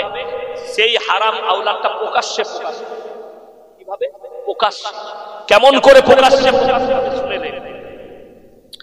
আমাদের সমাজে বর্তমানে একটা পাপ খুব দ্রুত গতিতে বেড়ে যাচ্ছে। সেই পাপটা কি? পরকিয়া। পরকিয়া হচ্ছে না, হয় না? আপনারা বলবেন, যারা ইমানদার আমার বাবাজি আছেন তারা শুনবেন, দাড়ি পাকা লোকরা, আপনাদের যুগ জাগে গেছে। এখন তো সরকার নিয়ম করে দিয়েছে পরকিয়া জায়েজ আছে। সকালবেলায় যদি বলেন থানায় গিয়ে আমার বউ রাতের বেলায় অমুকের ঘরে ছিল, আমি ওকে লুবো না, ওদের বাড়ি মেরে তাড়িয়ে দেবে, চাল এখান থেকে। ভারতে আইন পাস হয়ে গেছে, তোর বউ পরকিয়া করলেও তোকে রাখতে হবে। কথাটা বুঝতে পারেন? ও তো ইসলামে একটা তালাক দিক দিয়েছে, খুব ভালো দিক। ভালো দিক নয়? যারা মনে করছেন তালাক, আমাদের মোদী সরকার তালাকের উপরে বিল পাস করিয়েছে কেন্দ্রে, कि मुसलमान बेटियों के साथ बड़ा अत्याचार, क्योंकि मुसलमान लोग अपने बीवी को तलाक दे देते और इनके ऊपर अत्याचार करते। বড় কষ্ট লাগে। আচ্ছা আপনারা বলুন, আমার বউ যদি বাজারে ঘুরে বেড়ায়, আমার পর্দার কথা বলা যাবে? কথা বলে না। আমার বলা যাবে না, আমাকে ধরবে না ধরবে না আমার এলাকার লোক। এই তুমি গিয়ে ফেসবুকে দেখলাম 24 পরগনায় পর্দার কথা বলছো, তোমার বউ যে বাজারে ঘুরে, ধরবে না ধরবে না। তো আমার বড় কষ্টের বিষয়, মোদিজি পার্লামেন্টে দাঁড়িয়ে বলছে লোকসভায় कि हमारे देश के भाइयों बहनों, हमारे देश के माँ मुसलमान माँ बेटी के साथ बड़ा अत्याचार होता है, ये लोग तलाक दे देते और अत्याचार करते, इसीलिए तलाक के ऊपर बिल पास किया जाएगा। मोदी जी पहले अपने बीवी को तो घर पे ला। बुझते पेरेছেন না পারেন? जो अपने बीवी को अधिकार नहीं देता वो हमारे बीवी के लिए क्या सोचेगा? बड़ी दुख की बात है। मैं सरकार के खिलाफ नहीं, सुने लेन আমার ভাই, তালাক থাকার কারণে মেয়েরা বিপদ ঘটাতে পারে না। পরকিয়া জায়েজ হয়েছে, তোমার বউ লোকের সাথে শুয়ে থাকবে, তুমি কিছুই করতে পারবে না, যেহেতু তালাকটাও রাখে না। আপনারা বুঝতে পেরেছেন না পারেননি? তালাক দিলে জেল হবে বলেছে। এরপর চলুন, এখন বর্তমানে যে বার্তা বাড়ছে, লোকের বউকে নিয়ে পালিয়েছে ঘর করছে। কলকাতায় নিউ টাউনটা দক্ষিণ না উত্তর? দক্ষিণ। নিউ টাউনে শুনেলেন সব থেকে এশিয়ার দামি অ্যাপার্টমেন্ট, বড় অ্যাপার্টমেন্ট, সেটা হচ্ছে সাকুরজি। অনেক ফ্ল্যাট আছে, কয়েক লাখ আছে না? নাই, কয়েক হাজার হবে, নাহলে লাখ হতে পারে, এত ফ্ল্যাট আছে। লোকের বউকে নিয়ে পালিয়েছে ঘর করছে। আর আপনি দেখতে পাবেন আপনার এই নৈহাটিতে, আপনার মগরাহাটে, আপনার দত্তপুকুরে, আপনার কলকাতায়, বর্তমান টাউনে, বহরমপুর টাউনে কিছু সরকারি রেজিস্টারম্যান হারামখোর পয়সার লেগে দাঁড়িয়ে আছে। যদি দাদিকে নিয়ে পালিয়ে যায় তা হারাম করতে আসছে, পয়সার লেগে বিয়ে করি। ঠিক বললাম না ভুল বললাম? ও দেখছে না কার বউ, চালিয়ে খালি টাকা দেয়, কি বুঝলেন? আর লোকের বউকে নিয়ে পালিয়ে গেলে দেখবেন টাকা দিতে দ্বিধাবোধ লাগে না, 10,000 লাভ হারবে, চালিয়ে, কি বুঝলেন? হারাম না হালাল জানে না। শুনেলেন মাসলা, শুনেন শরীয়ত, শুনেলেন আমার মুসলমান ভাই। কেউ যদি লোকের বউকে নিয়ে পালিয়ে আসে, তার আগেকার স্বামী যদি তালাক না দেয়, ইদ্যত পালন না করে, 1000টা মৌলবি যদি এক কাছে হয়ে বিয়ে পড়ায়, আল্লাহর কসম করে বলছি নিকাহ হবে না, হারাম। এবং যতগুলো আওলাদ হবে হারাম আওলাদ হবে। আজকে প্রকাশ্যে আমাদের সমাজে লোকের বউকে নিয়ে পালিয়েছে ঘর করছে, লোকরা তাদেরকে মুসলমান বলে আখ্যা দিচ্ছে। ইসলামী শরীয়তে সে নেমো খারাপ হয়ে গেছে, প্রকাশ্যে জিনা করছে সে। তাকে সমাজ থেকে বঞ্চিত করুন। এরকম লোক মসজিদে ঢুকে জুম্মার দিনে নামাজ পড়ছে। আমার মুসলমান ভাই না, আপনি বুঝতে পারেন না। এরপরে আমি আপনাদের কাছে আলোচনা করব, এই জন্য এতক্ষণ আলোচনা করলাম। ইমানদার মুমিনকে হাত তুলে সবাই বলি তো আমরা আজ থেকে ইমানদার মুমিন হব, জোরে বলুন ইনশাআল্লাহ। মুমিন হতে গেলে আমার আল্লাহ 5টা শর্ত রেখেছেন। কটা বললাম? 5টা। আমার আল্লাহ কোরআনে বললেন, কাযাব লাগাল মুমিনুন। হে আমার নবী, মুমিন কারা? মুমিনদের 1 নম্বর আখলাক, 1 নম্বর চরিত্র, আল্লাযীনা হুম ফি সালাতিহিম খাশিউন। তারা যখন নামাজ পড়বে খুশুর সঙ্গে নামাজ পড়বে। আল্লাহর নবীর হাদিস, যারা বেনামাজি আছেন শুনে যান, যার নামাজ নেই তার ইসলাম নেই। নবীজি সাল্লাল্লাহু আলাইহি সাল্লাম বললেন, হে আমার সাহাবীরা, যার নামাজ নেই তার ইসলাম নেই। সে যদি বেনামাজি হয়ে মারা যায়, তার আকীদা তার পরিবারের কাছ থেকে জানতে হবে। শুনেলেন? নামাজ হচ্ছে আল্লাহর কি হক। কার হক? আল্লাহর হক। সে আল্লাহর হক আদায় করেনি, নবীজির হাদিস এসেছে তার মধ্যে ইসলাম নেই। তাকওয়া বলে ইসলামে একটা জিনিস আছে। কি আছে? তাকওয়া। আপনার তাকওয়া হচ্ছে আপনি জানাজা পড়বেন। কথাটা বুঝতে পেরেছেন না? পারেন? আমার তাকওয়া আমি জানাজা পড়ব। আমি আমার এক আত্মীয় মারা গেল, আমি জায়গার নাম বলবো না, ফেসবুকে রেকর্ডিং হচ্ছে, তারা শুনলে কষ্ট পাবে। তো আমি গেলাম, তো তার আগে আমার সঙ্গে তার মুলাকাত হয়েছে। সে মাদ্রাসার তালিবে ইলম লিখে টিভিওয়ালা দিকে দেখলে কি বলতো জানেন? এগুলো সব অন্ধ লোক, অন্ধ স্কুলে পড়েছে। নাউজুবিল্লাহ বলে, অন্ধ কিতাব পড়ে, মানে কোরআন অন্ধ। তো ইমাম সাহেব আমাকে বললে, হুজুর আপনি জানাজা পড়াবেন। আমি বললাম, সে নামাজটা হোক, তারপরে দেখা যাবে। আমি তো নামাজ পড়ে পায়খানায় ঢুকে গেছি, আর বেরোই। জানাজা হয়ে চলে গেছে, তারপরে বেরিয়েছি। আমাকে বললে, হুজুর, আমি বললাম ওই লোকটা প্রকাশ্যে আমার সামনে এই ভাষা প্রয়োগ করেছিল বলে আমার কাছে নাস্তিক, আমার আত্মীয় হলেও আর জানাজাও পড়া যাবে না, আমার কাছে মাটিও দেওয়া যাবে না। আপনি অজান্তে করেছেন, আপনি আল্লাহর কাছে জবাব দেবেন। শুনেলেন আমার ভাই? আপনি মনে করেছেন আমাদের দুঃখ এটাই যে আমি জীবনে যত রকমেরই পাপ করি, এই জলসা দেবো, মিলাদ দেবো, হুজুররা দোয়া করবে, জান্নাতে চলে যাবে। এই ভেবে নিয়ে তো আপনি পাপে লিপ্ত হয়ে আছেন। এই ভেবে নিয়ে তো আপনি অন্যায়ের পক্ষে সাই দিচ্ছেন।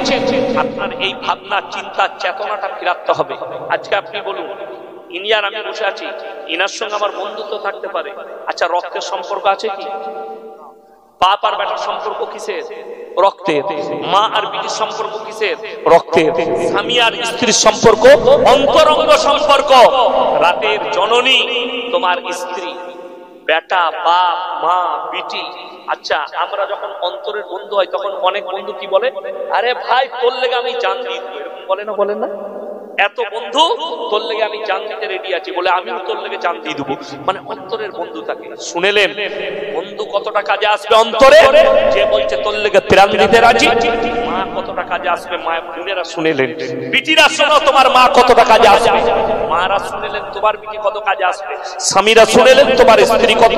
স্ত্রীরা শুনেলেন তোমার স্বামী কত।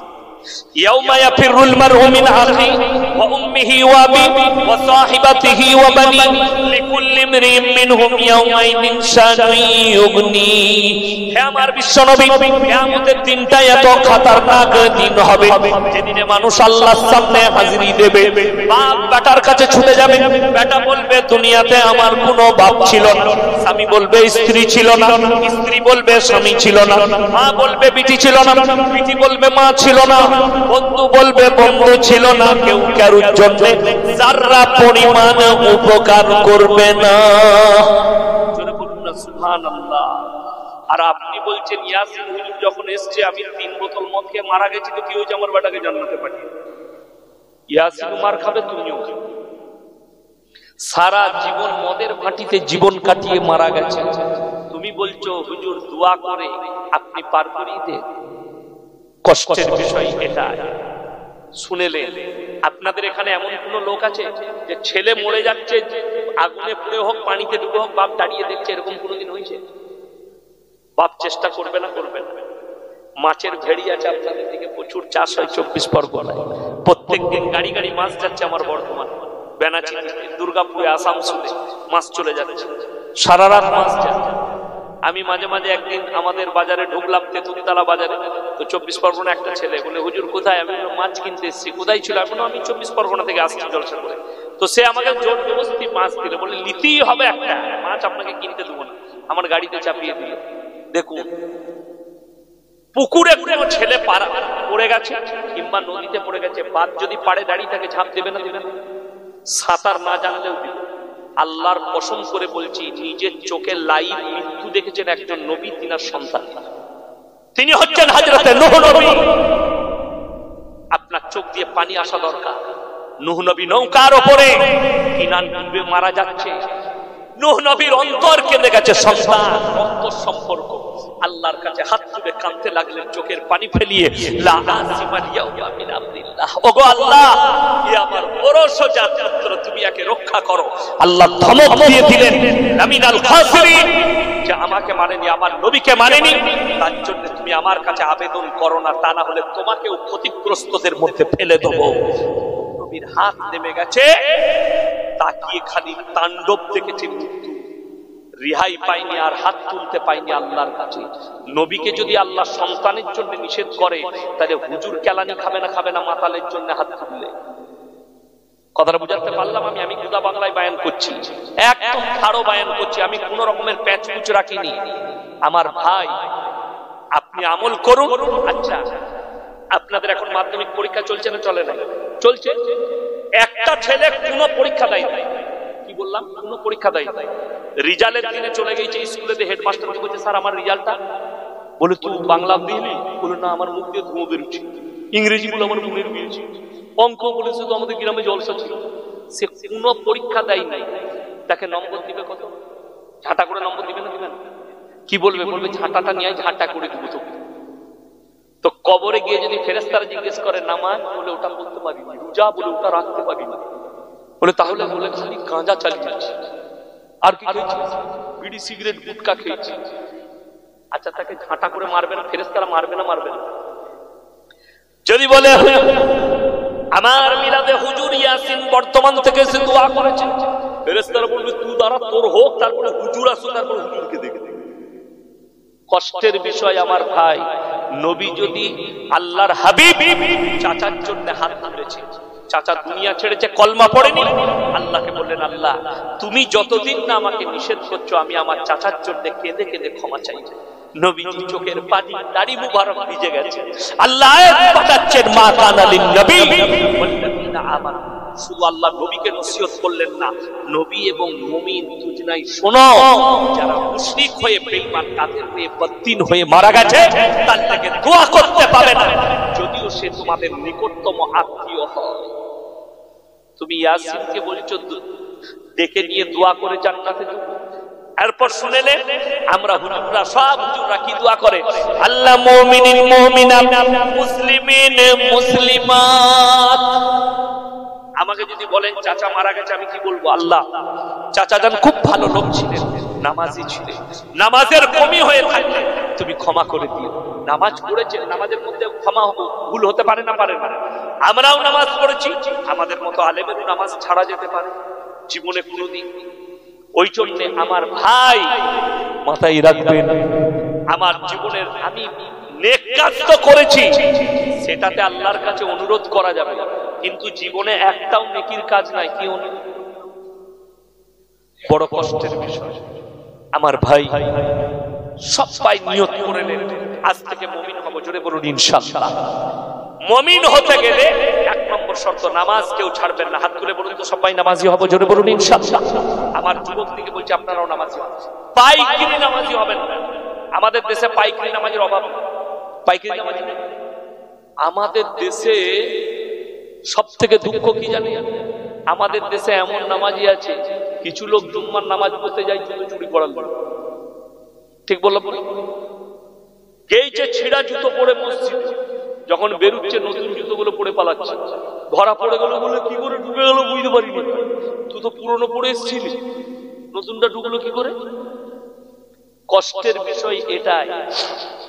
নামাজ আপনি বুঝতে পারলেন, আমাদের আপনাদের এখানে তারাবি হয়, খতম তারাবি আমাদের দেশে প্রায় খতম তারাবি হয়। আমাদের দেশে যে তারাবি হয় কি বুঝলেন, ফেরেশতারাও খুঁজে পায় না হাফেজ করছে কোথায়। হ্যাঁ, এটা কিন্তু হাফেজদের দোষ নাই, দোষটা হচ্ছে মুসল্লিদের কওমে।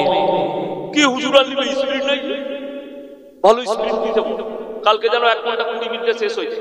হাফেজ সাহেব দেখলে আমারও আরাম। আল্লাহু আকবার, আলহামদুলিল্লাহ মালিক ওয়া বিনা খালামুদু কানা সাইয়্যিদুন রাসূলুল্লাহ সাল্লাল্লাহু আলাইহি ওয়াসাল্লাম।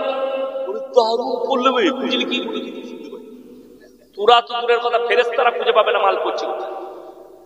কষ্টের বিষয় এটাই। ইমানদারির সঙ্গে যারা আমার দাড়িওয়ালা বাবা আছেন, বাবাজি আছেন, যারা 5 ওয়াক্তের নামাজি, তারাবি পড়েন 20 রাকাত, তাদেরকে অনুরোধ করে বলে যায়, আমাদের দেশের হাফেজ সাহেবরা যখন রুকুতে যায় সুবহান রাব্বিল আযীম সুবহান রাব্বিল আযীম সুবহান রাব্বিল আযীম সামি আল্লাহু লিমান হামিদা, তখন অনেক মুক্তাদিরে একবারও হয়নি সুবহানাল্লাহ বলতে বলতে মালুম। ঠিক বললাম না ভুল বললাম? বড় কষ্টের বিষয় কি জানেন, আপনার দোষ এটা। আমি যখন গুজরাটে পড়াশোনা করি ওইখানেই তারাবি শোনাতাম, মুম্বাই। আল্লাহু আকবার, আলহামদুলিল্লাহি রাব্বিল আলামিন, আর রহমানির রহিম, মালিকি ইয়াউমিদ্দিন, ইয়াকা না'বুদু ওয়া ইয়াকা নাস্তাঈন, ইহদিনাস সিরাতাল মুস্তাকিম, সিরাতাল্লাযীনা আন'আমতা আলাইহিম, গায়রিল মাগদুবি আলাইহিম ওয়ালাদ-দাল্লিন। বুঝতে পারলেন কেন বলেছি? হাদিসে আছে, যারা কোরআন পড়ে সেও নেকি পায়, যে শুনে সেও নেকি পায়। জোরে বলুন সুবহানাল্লাহ। হাফেজ সাহেবের পড়াটাই যদি না বুঝতে পারেন তাহলে কি ঘোড়ার ডিম পাবে? কেন ঘোড়ার ডিম বললাম? ঘোড়ার ডিমই হয় না, মানে কিছুই পাবে না তুমি। নামাজ আল্লাহ বললেন খুশুর সঙ্গে পড়ো। যারা মুমিন হবে তারা ধীর স্থিরতার সঙ্গে নামাজ পড়বে। নবীজি সাল্লাল্লাহু আলাইহি সাল্লাম বললেন, তোমরা নামাজে দাঁড়ালে শুনেলেন, যাদের মায়েরা ভাইয়েরা শুনেন, যাদের মনোযোগ নামাজে থাকে না তারা কান খুলে শুনেলেন, কি করবেন? একটা কথা মনে মনে ভাববেন। নবীজি বললেন, ফাইন্নাহু ইয়ারাক, তোমরা মনে মনে ভাববে আমি আল্লাহকে দেখতে পাই বা না পাই, আমার আল্লাহ আমাকে অবশ্যই দেখছেন। মনে মনে ভাব, আমি আল্লাহকে দেখতে পাই বা না পাই, আমার আল্লাহ আমাকে অবশ্যই দেখছে। এটা মনে মনে ভাবলে নামাজে মনোযোগ বসবে, আর দুনিয়ার হাজত সেরে তারপরে নামাজে ঢুকবে। আপনি আসরের নামাজ পড়তে মসজিদে ঢুকেছেন, দেখা গেল তাকবীর চলছে, আল্লাহু আকবার আল্লাহু আকবার, আর আপনি চলে এসেছেন, একটু পায়খানা লেগেছে, আপনি মনে মনে করলেন নামাজটা ছেড়ে যাবে, তার থেকে আগে নামাজটা পড়েই নি, তারপরে পায়খানা। এরপর 3 রাকাত থেকে 4 রাকাতে দাঁড়িয়েছে, তখন একটু জোরে চাপ লেগে গেছে, তখন খালি এরকম করে নিলেই ভালো হতো। নামাজ আর পায়খানা মিশে গেল, কথাটা বুঝতে পারেন? ধ্যান চলে গেল পায়খানার দিকে। নবীজি নিষেধ করলেন, হাজত সেরে তারপরে নামাজে দাঁড়াও, যেন ধ্যানটা নামাজে আসে। আপনি জুম্মার দিনে নামাজ পড়তে আসবেন, বাড়িতে গোসল করে 11:30টাই রেডি। বিবি বলল, গো খাবার হয়ে গেছে, তুমি খেয়ে নাও। বলে, না না, সেরকম ভোগ লাগেনি, এসে খাবো। ইমাম সাহেব লম্বা বয়ান, লম্বা খুতবা চালিয়ে আর লম্বা সূরা ধরেছে। দ্বিতীয় রাকাতে দাঁড়িয়ে মনে মনে ভাবছে, শালা খেয়ে নিলি ভালো, এত লম্বা সূরা কেউ পড়ে? নামাজ আর খাবার দুটোই মিশে গেল। নবীজি নিষেধ করলেন, হাজত সেরে যদি ভোগ লাগে তুমি খাবার খেয়ে নাও, পরে আবার খাবে, এসে নামাজটা আদায় করো। জানো, নামাজের মধ্যে ধ্যান থাকে, নামাজের মধ্যে ধ্যান আনতে হবে। পাইকারি নামাজ করবে, এটা 1 নম্বর। খুশু খুজুর সঙ্গে নামাজ আদায় করো। দ্বিতীয় নম্বর, ওয়াল্লাযীনা হুম আনিল লাগবি মুরিদুন, এবং তারা জানো নিজেদিকে গুনাহ কাটা থেকে বঞ্চিত করে। এখন বর্তমান যুগে যে পাপ, কি বলেন, এখন তো ইয়ং ছেলেরা কি বলে জানেন, নতুন নতুন কিছু দেখবেন, ইয়ং ছেলে নামাজি হয়েছে, হয়নি? কি বলেন, ইমাম সাহেবরা জানে? হ্যাঁ, তারা আবার এমন নামাজি হয়েছে, তারা কি বলে জানেন, আমাদের বাচ্চাদের কেউ নামাজ জানে না, তো ওদের নামাজই কবুল হয় না, আমার নামাজটাই আসল। তো নামাজ পড় না।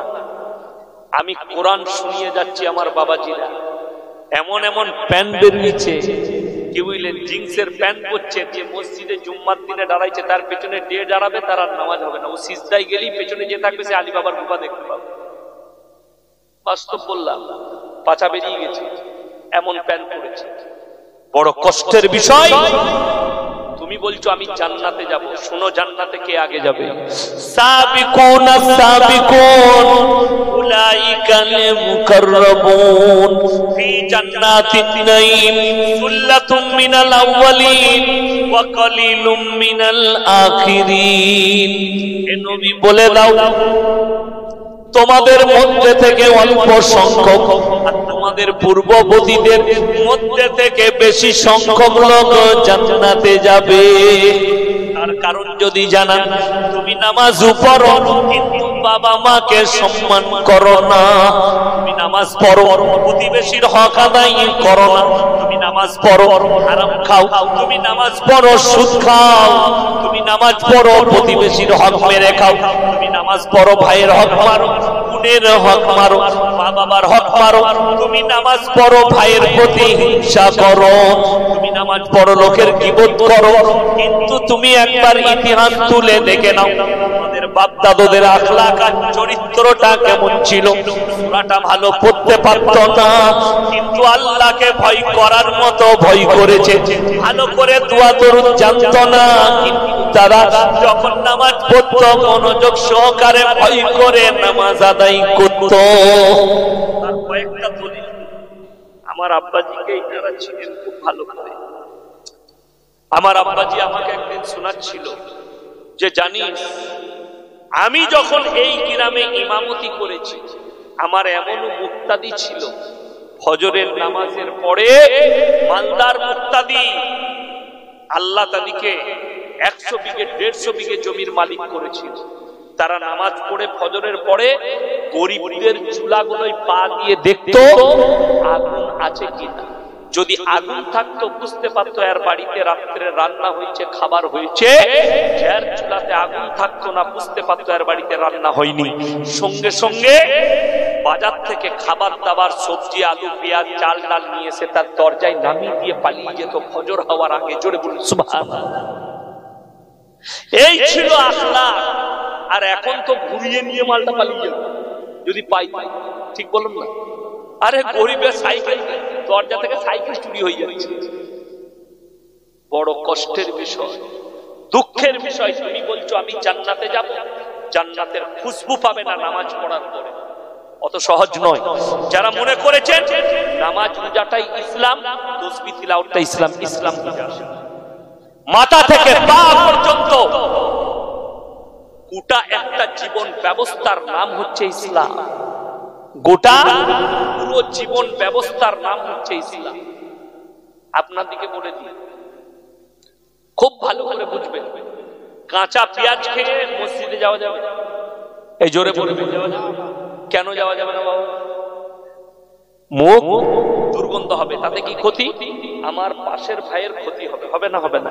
ইনি আমার প্রতিবেশী, ইনি আমার পাশে দাঁড়িয়েছেন নামাজে, আমার মধ্যে দুর্গন্ধ বেরোচ্ছে, ইনি কষ্ট পাবেন, পাবেন না? পাবেন। আপনি এই মশলা বুঝে গেলেন যে পেঁয়াজ খেয়ে নবীজি নিষেধ করেছেন, যাওয়া যাবে না। আর বিড়ি সিগারেট গুটখা খেলে কি হয়? সেন করে। আতরের মতো সেন করে? সেন করে না। তাহলে তুমি কি করে বুঝে নিলে পেঁয়াজ খেয়ে যাওয়া যাবে না? এটা বুঝে গেলে মুখে দুর্গন্ধ হবে। তুমি বিড়ি খোর, তুমি সিগারেট খোর। আরে আমাদের দেশে তো অনেক মুসল্লি আছে সকালবেলায় বিড়ি না খেলে হাগায় হবে। এ ঠিক বললাম না? ভুল বললাম?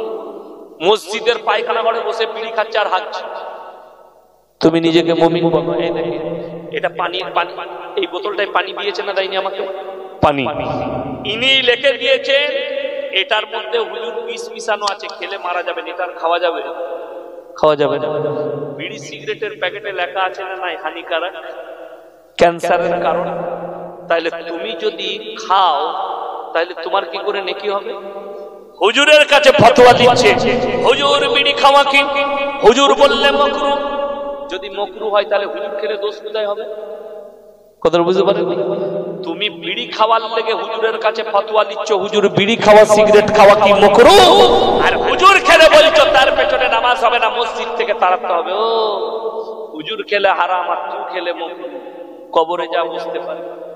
আমি বলবো সব থেকে দুঃখের বিষয় যদি বলেন বিড়ি সিগারেট খেয়ে সব থেকে বেশি কে কষ্ট পাই যায়, তুমি গিয়ে তোমার বউকে জিজ্ঞেস করবে যারা বিড়ি করাছেন, গুটখা করাছেন, সিগারেট খোর, যে তুই আমার মুখে চুমু খেলে তোকে ভালো লাগে? মনে মনে বলবে আটকুড়োর বেলা তোকে ঝাঁটা মারতে মন যায়, তোর মুখের যা দুর্গন্ধ। কিন্তু স্বামী কি বলবে? স্বামী তো বলার কিছু নেই। আরে তোমার বিবি যদি তোমার মুখে বিড়ি সিগারেট গুটখার গন্ধই যদি কষ্ট পায়, তাও তোমার নামে গুনাহ লেখা হবে, তোমার জানা নাই ইসলাম, গুনাহ লেখা হবে। তুমি পেঁয়াজটা, আচ্ছা পেঁয়াজে 50% উপকার আছে না কিছু পার্সেন্ট আছে, 1% ক্ষতি থাকলেও 1% লাভ আছে। ডাক্তাররা বলছে গ্রীষ্মের দিনে কাঁচা পেঁয়াজ খেয়ে যদি কেউ মাঠে কাজ করে, তার শরীরের যে পানিটা বেরিয়ে যায়, শরীরের পানির অভাবটা মিটিয়ে দেয়। জোরে বলুন সুবহানাল্লাহ। আচ্ছা বিড়ি খেলে কি মিটায়? বিড়িতে কত পার্সেন্ট লাভ আছে? 0টাও নাই। কিটাও নেই? 0টাও নেই, 0টাও নেই। আর আপনি বিড়ি খাচ্ছেন, আপনার ইসলাম বুঝে আসে। আমার মুসলমান ভাই, বিড়িখোর মুসল্লি হবেন না, গুটখাখোর মুসল্লি হবেন না। আমাকে আপনার গালি দিতে মনে যায়, গালি দিবেন একবার, আমি আপনার গালিটাকে দোয়া বলে মেনে নেব, কিন্তু আমি আমার কথা থেকে সরব না, আমি হক বলে গেলাম। এটা নিজেদিকে পাপ মুক্ত জীবন করে। আমার যুবক, আমার বাবাজিরা শুনবেন, বর্তমান সময়ে এই মোবাইল 95% পাপকে বহন করছে। এই মোবাইল কত বললাম? 95% গুনাহ পাপকে বহন করছে। আজকে জানেন সব থেকে বেশি 5টা জেলায় কম মেরে দিয়েছে কিসে? সমকামিতা। সমকামী রোগটা 5টা জেলায় কম মেরেছে। 2 24 পরগনা, বাংলাদেশটা তো পরবর্তী দেশ, আমাদের দেশটার কথা বলছি, রাজ্যের 2 24 পরগনা, মুর্শিদাবাদ, নদিয়া, মালদা, এই 5টা জেলায় শিক্ষিত সমাজে বেশি কম মেরে দিয়েছে। কারা? সমকামিতা। আল্লাহর কসম করে বলছে, একটা জাতিকে পুরো ধ্বংস করেছেন আল্লাহই পাবেন। লূত নবীর কওমকে এখনো পর্যন্ত বিজ্ঞানীদের যাদের কাছে ভূগোল আছে খুলবেন, যে সাগরটাকে বলা হয় মরা সাগর,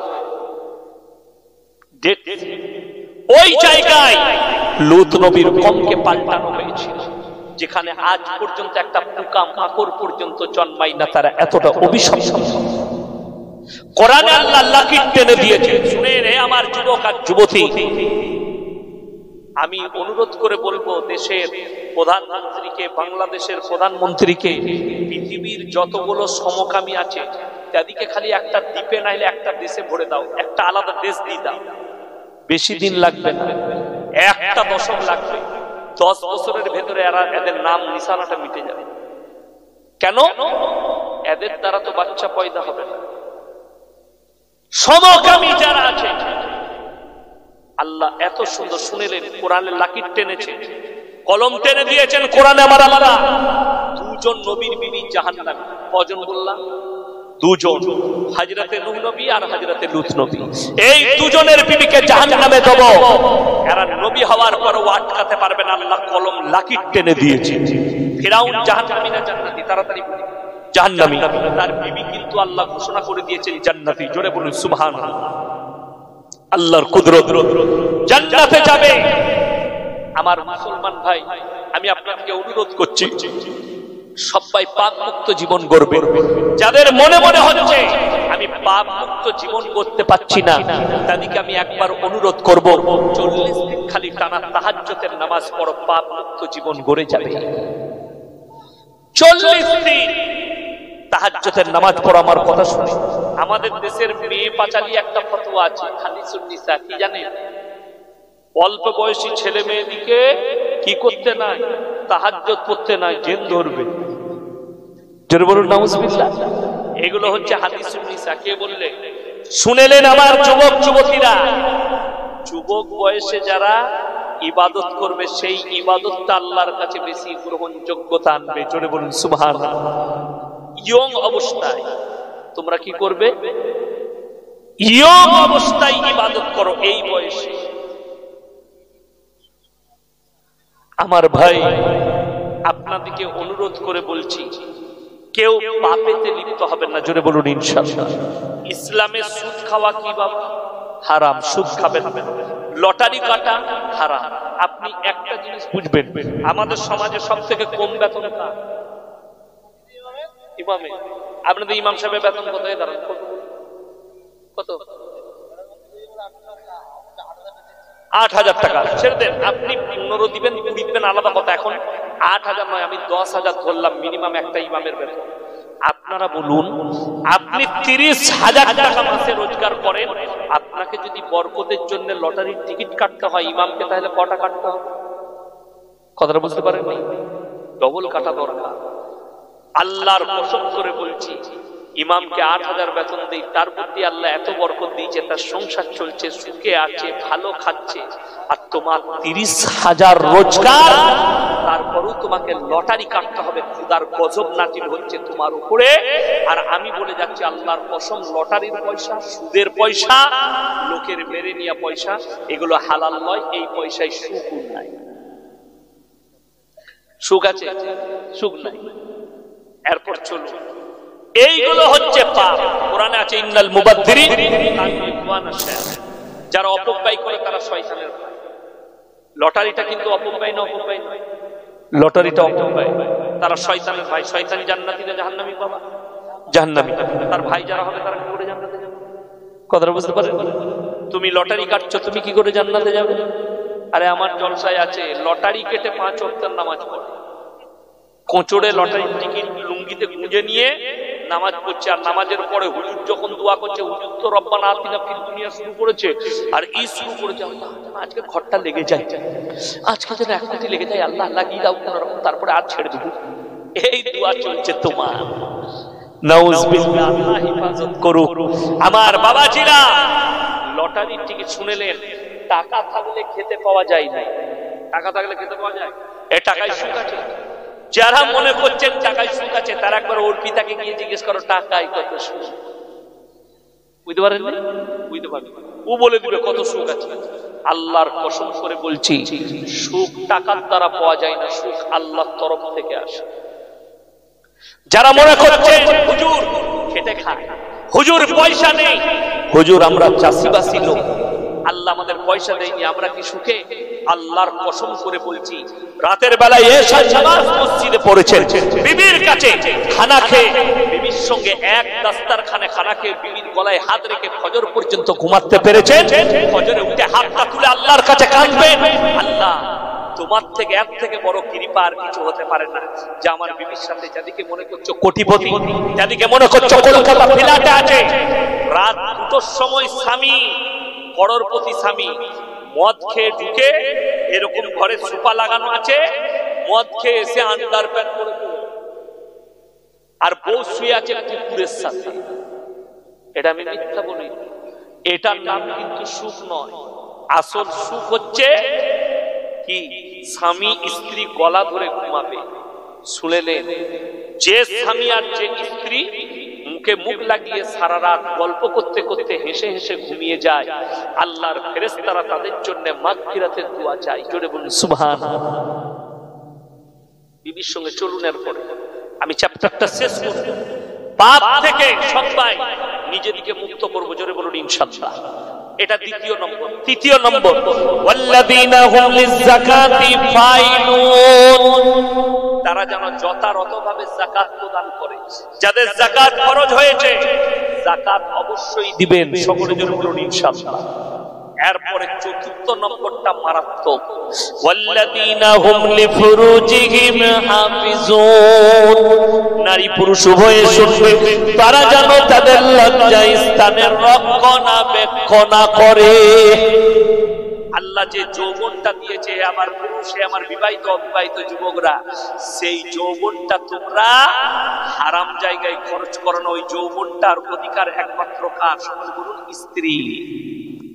আর মায়েরা যারা আছে, বিবাহিত অবিবাহিত, পরকীয়ায় লিপ্ত হও না। তোমাদের লজ্জা স্থান, তোমাদের যৌবনটা তোমাদের স্বামীর হক। আল্লাহ বললেন, এরা মুমিন লয় যারা নিজেদের লজ্জা স্থানের হেফাজত করতে পারে না। সবাই করবো, জোরে বলুন ইনশাআল্লাহ। এর পরের ডোজটা শুনে ইল্লা লাজওয়াজিহিম আও মা মালাকাত আইমানুহুম ফাইন্নাহুম গায়রু মালুমিন ফামান ইবতাগা যালিকা ফাউলাইকা হুমুল আদুন। হে নবী বলে দাও তারা যেন তাদের স্ত্রীর সঙ্গে ভালো ব্যবহার করে, স্ত্রী ছাড়া তোমরা অপরের সঙ্গে সম্পর্ক রাখলে তোমরা হবে সীমা লঙ্ঘনকারী।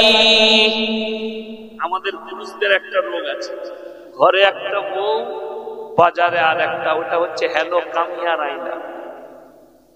কি বুঝলেন কষ্টটা কোথায় বলুন তো? এখন বর্তমানে যে পাতটা এসে জুড়েছে আমাদের কাছে, বউ যদি ফোন করে, স্বামী যদি দোকানে থাকে, হ্যালো কোথায় আছো, ভাত খাবে না, দোকানটা বন্ধ করে চলে এসো, সব রেডি হয়ে গেছে, একটু খেয়ে চলে যাও, ফোনটা খদ্দের আছে জ্বালাবি না।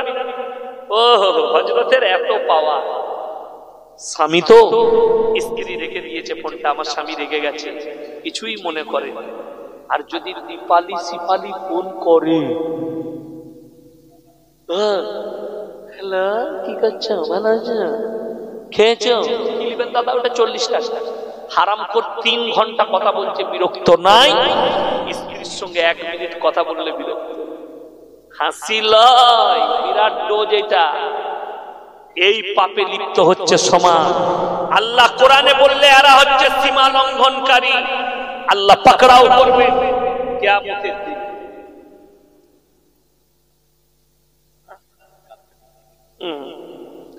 আমার ভাই এরা হচ্ছে সীমা লঙ্ঘনকারী। কি কারি বললাম? সীমা লঙ্ঘন। আল্লাহ কোরআনে বলবে। যদি বলেন মায়েরা শুনবেন, বিবির ভালোবাসা মুমিন কারা? আপনি ফজরের নামাজ পড়েছেন, মসজিদ তাসবিহ করছেন, ফজরের নামাজে হচ্ছে তাসবিহ, সুবহানাল্লাহ সুবহানাল্লাহ লা ইলাহা ইল্লাল্লাহ। বেটা ডাকতে এসেছে, আব্বা মায়ের খুব শরীর খারাপ, তাড়াতাড়ি চল, বলে চল যাচ্ছি। বেটা চলে গেল, ফজরের আবার তাসবিহ করতে লেগেছে। 20 মিনিট পরে এসেছে বেটা, আবার আব্বা তাড়াতাড়ি চলো, মায়ের খুব শরীর খারাপ, যাচ্ছে বললাম তো, দেখতে পাইনি তাসবিহ করছি। ইসলাম আর শরীয়ত বলছে তাসবিহটা কেড়ে নিয়ে ঘাড়ে ধরে মসজিদ থেকে বার করে দাও। তাসবিহ থেকে বড় ফরজ হচ্ছে বিবির কাছে ছুটে যাওয়া। ওষুধ এনে দেবো, ডাক্তারের কাছে নিয়ে যাব, পাটা একটু টিপে দেবো, মাথাটা একটু টিপে দেবো। জলসা শেষ করে ঘরে যাও, বলবে হুজুর বলে গেছে পা টিপতে, পাটে আমি ফেরে ফেরিয়ে গেলাম। আমার ভাই, আপনাদের কি মনে হচ্ছে হুজুররা তাইলে বইয়ের পা টিপে? হ্যাঁ, অসুবিধা কিচ্ছু নেই, অবশ্যই। খালি ভেবে দেখুন, আপনি এসে বাড়িতে এলেন, রাতের বেলায় 9টায় ঢুকলেন, স্ত্রীকে বললেন অনেক কষ্ট হয়েছে গো গাড়ি নিয়ে কলকাতা থেকে আসতে, পা গুলো লাগছে, একটু পাটা টিপে দাও, পা টিপে দিল, পায়ে তেল লাগিয়ে দিল, একটু আপনার মাথায় তেল লাগিয়ে দিল, মাথাটা টিপে দিল, এইখানটা দাও, হ্যাঁ দাও দাও, হ্যাঁ খুব ভালো লাগছে, দাও দাও, হ্যাঁ চা নিয়ে এসো, তাই চা নিয়ে এলো।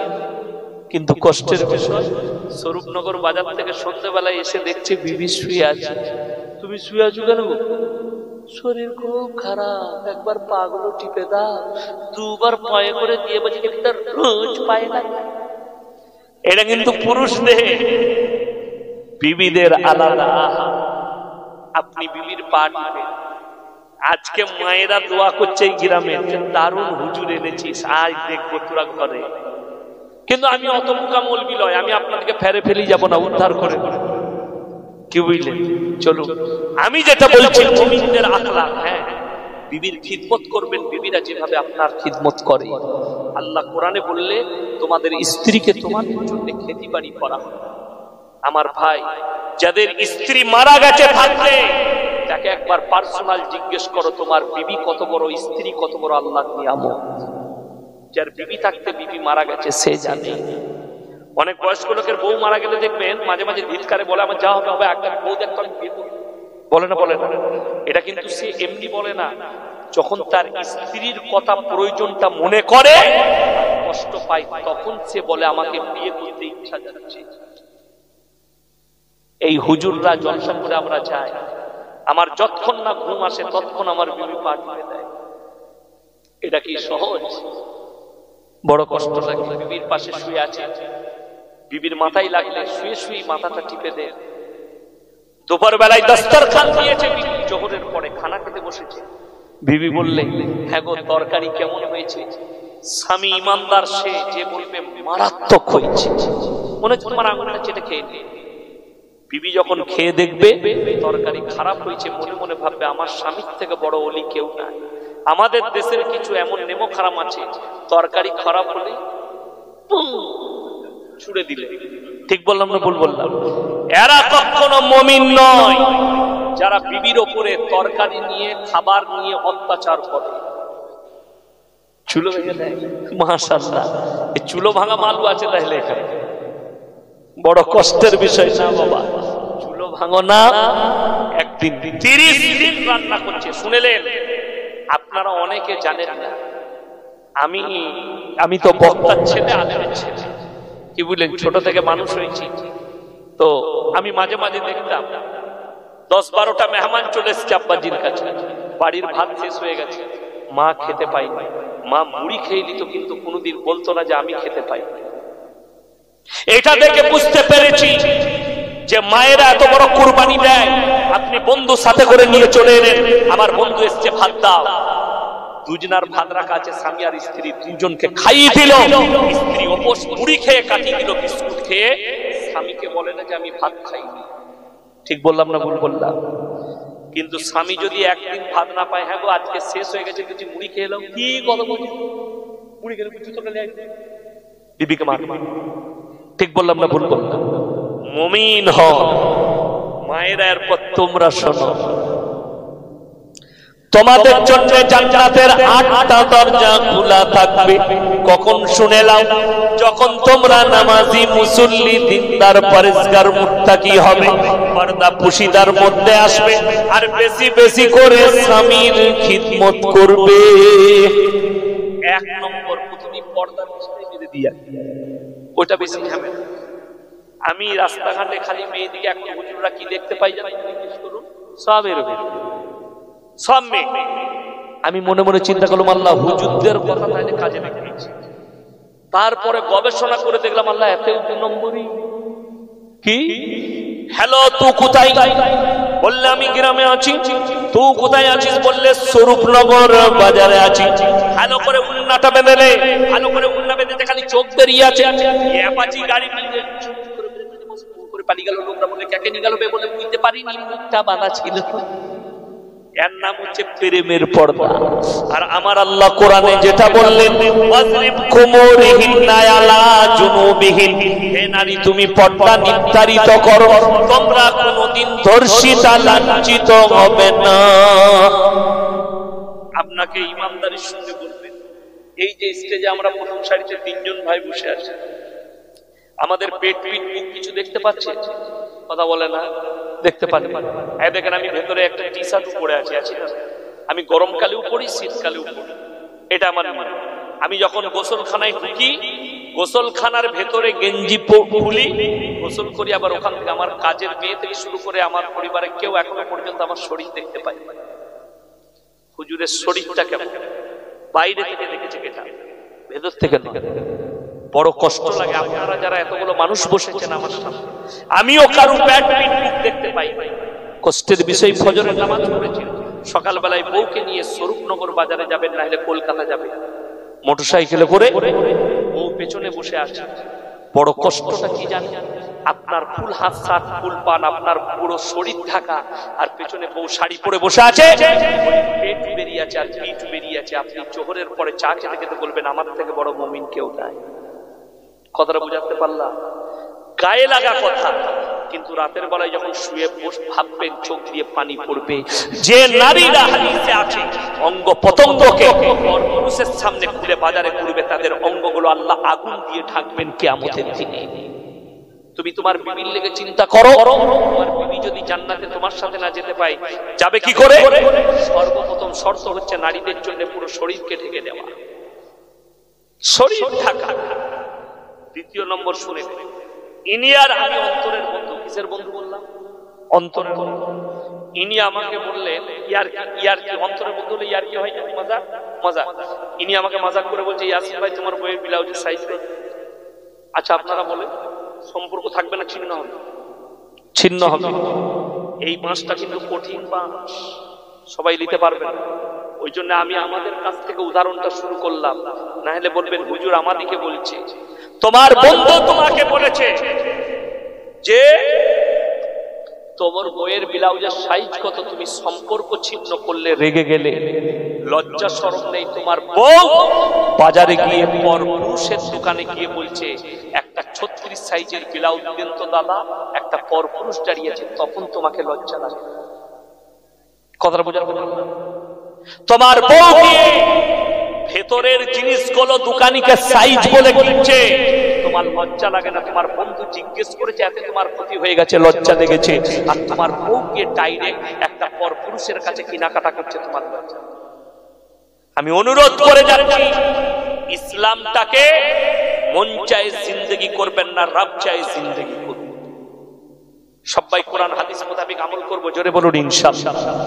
মাল আল্লাহ দিয়েছে, 3 জায়গায় খরচ করলে আল্লাহ মালে বরকত দেয়। ক জায়গায় বললাম? 3 জনের পেছনে, তাদের দোয়াকে আল্লাহ সঙ্গে সঙ্গে কবুল করেন। 3 জনের, وآتِ ذا القربى حقه والمسكين وابن السبيل ولا تبذر تبذيرا। হে আমার নবী বলে দাও, 1 নম্বর কাছের গরিবের পেছনে তোমরা খরচ করবে, ওয়াল ইয়াতামা ওয়াল মাসাকিন, তারপরে দেখবে এতিম আর মিসকিনকে আছে, ওয়াবন সাবিলি ওয়ালা তুবাদ্দির তাবদীরা। তোমার দরজায় মুসাফিরকে এসেছে, আজকের এই মজমায় সবথেকে বড় মুসাফিরকে আমি, আমার পরে ভাইজান আসবে, তার থেকেও বড় মুসাফির আমি। সে তো ঘরের কাছে মানুষ, আমি 200 কিলোমিটার এলাম, 200 কিলোমিটার, আমি সব থেকে মুসাফির বড়। এই মুসাফির, এতিম মিসকিন আর কাছের গরিব, এরা 3 জন যদি তোমার কাছে হাত পাতে, এদের হাতকে ফিরিও না, আল্লাহ এদের দোয়াকে কবুল করে নেয়। জোরে বলুন সুবহানাল্লাহ। পৃথিবীর মধ্যে 2টো জায়গা মারাত্মক, সব থেকে দামি জায়গা আল্লাহর কাছে। কটা বললাম? 2টো। একটা হচ্ছে আল্লাহর ঘর মসজিদ, যেখানে আল্লাহর ইবাদত হয়, জোরে বলুন সুবহানাল্লাহ। আর একটা হচ্ছে ওই জায়গা যেখানে আল্লাহ এবং আল্লাহর রাসূলের কথা আলোচনা হয়। আমার ভাই, আজকের এরকম মজমা, এ একটা আল্লাহর বহুত বড় দেয়া নিয়ামত। দেখুন, আমি তো এই বাচ্চাদের যারা কমিটি আছে সকলের শুকর আদায় করব, আল্লাহর শুকর আদায় করব যে আজকে আমাদের মজমা হবার কথাই ছিল না, আল্লাহর কৃপায় শুরু হয়েছে, আল্লাহ করিয়ে নিয়েছেন, না হলে হবার কোনো উপায় ছিল না। আমরাও সিস্টেমের লোক, সিস্টেমের বাইরে নয়, কি বুঝলেন? ওই জন্য আমার ভাই আপনাদেরকে অনুরোধ করব, এই দিনই মজমার জন্য, আচ্ছা কোরআনকে কে কে মহব্বত করেন? হাত তুলেন তো ইনশাআল্লাহ। মাশাআল্লাহ। কোরআনকে যখন মহব্বত করেন, 30 জন ভাই কে কে আছেন 1000 করে টাকা দিবেন? 30 জন।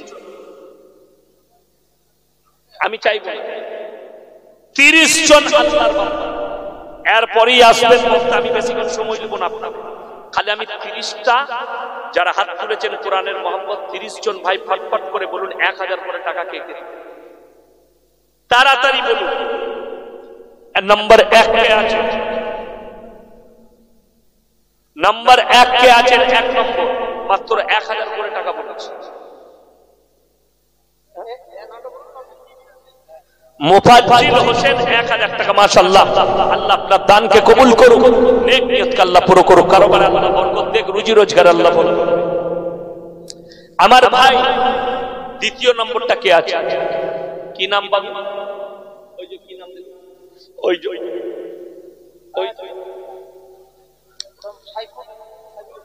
সাইফুল ইসলাম ভাই 2 নম্বর। আল্লাহ দানকে কবুল করুক, নেক নিয়তকে আল্লাহ পুরো করুক, কারোবারে আল্লাহ বরকত দেখ। তৃতীয় নম্বরটা কে আছে?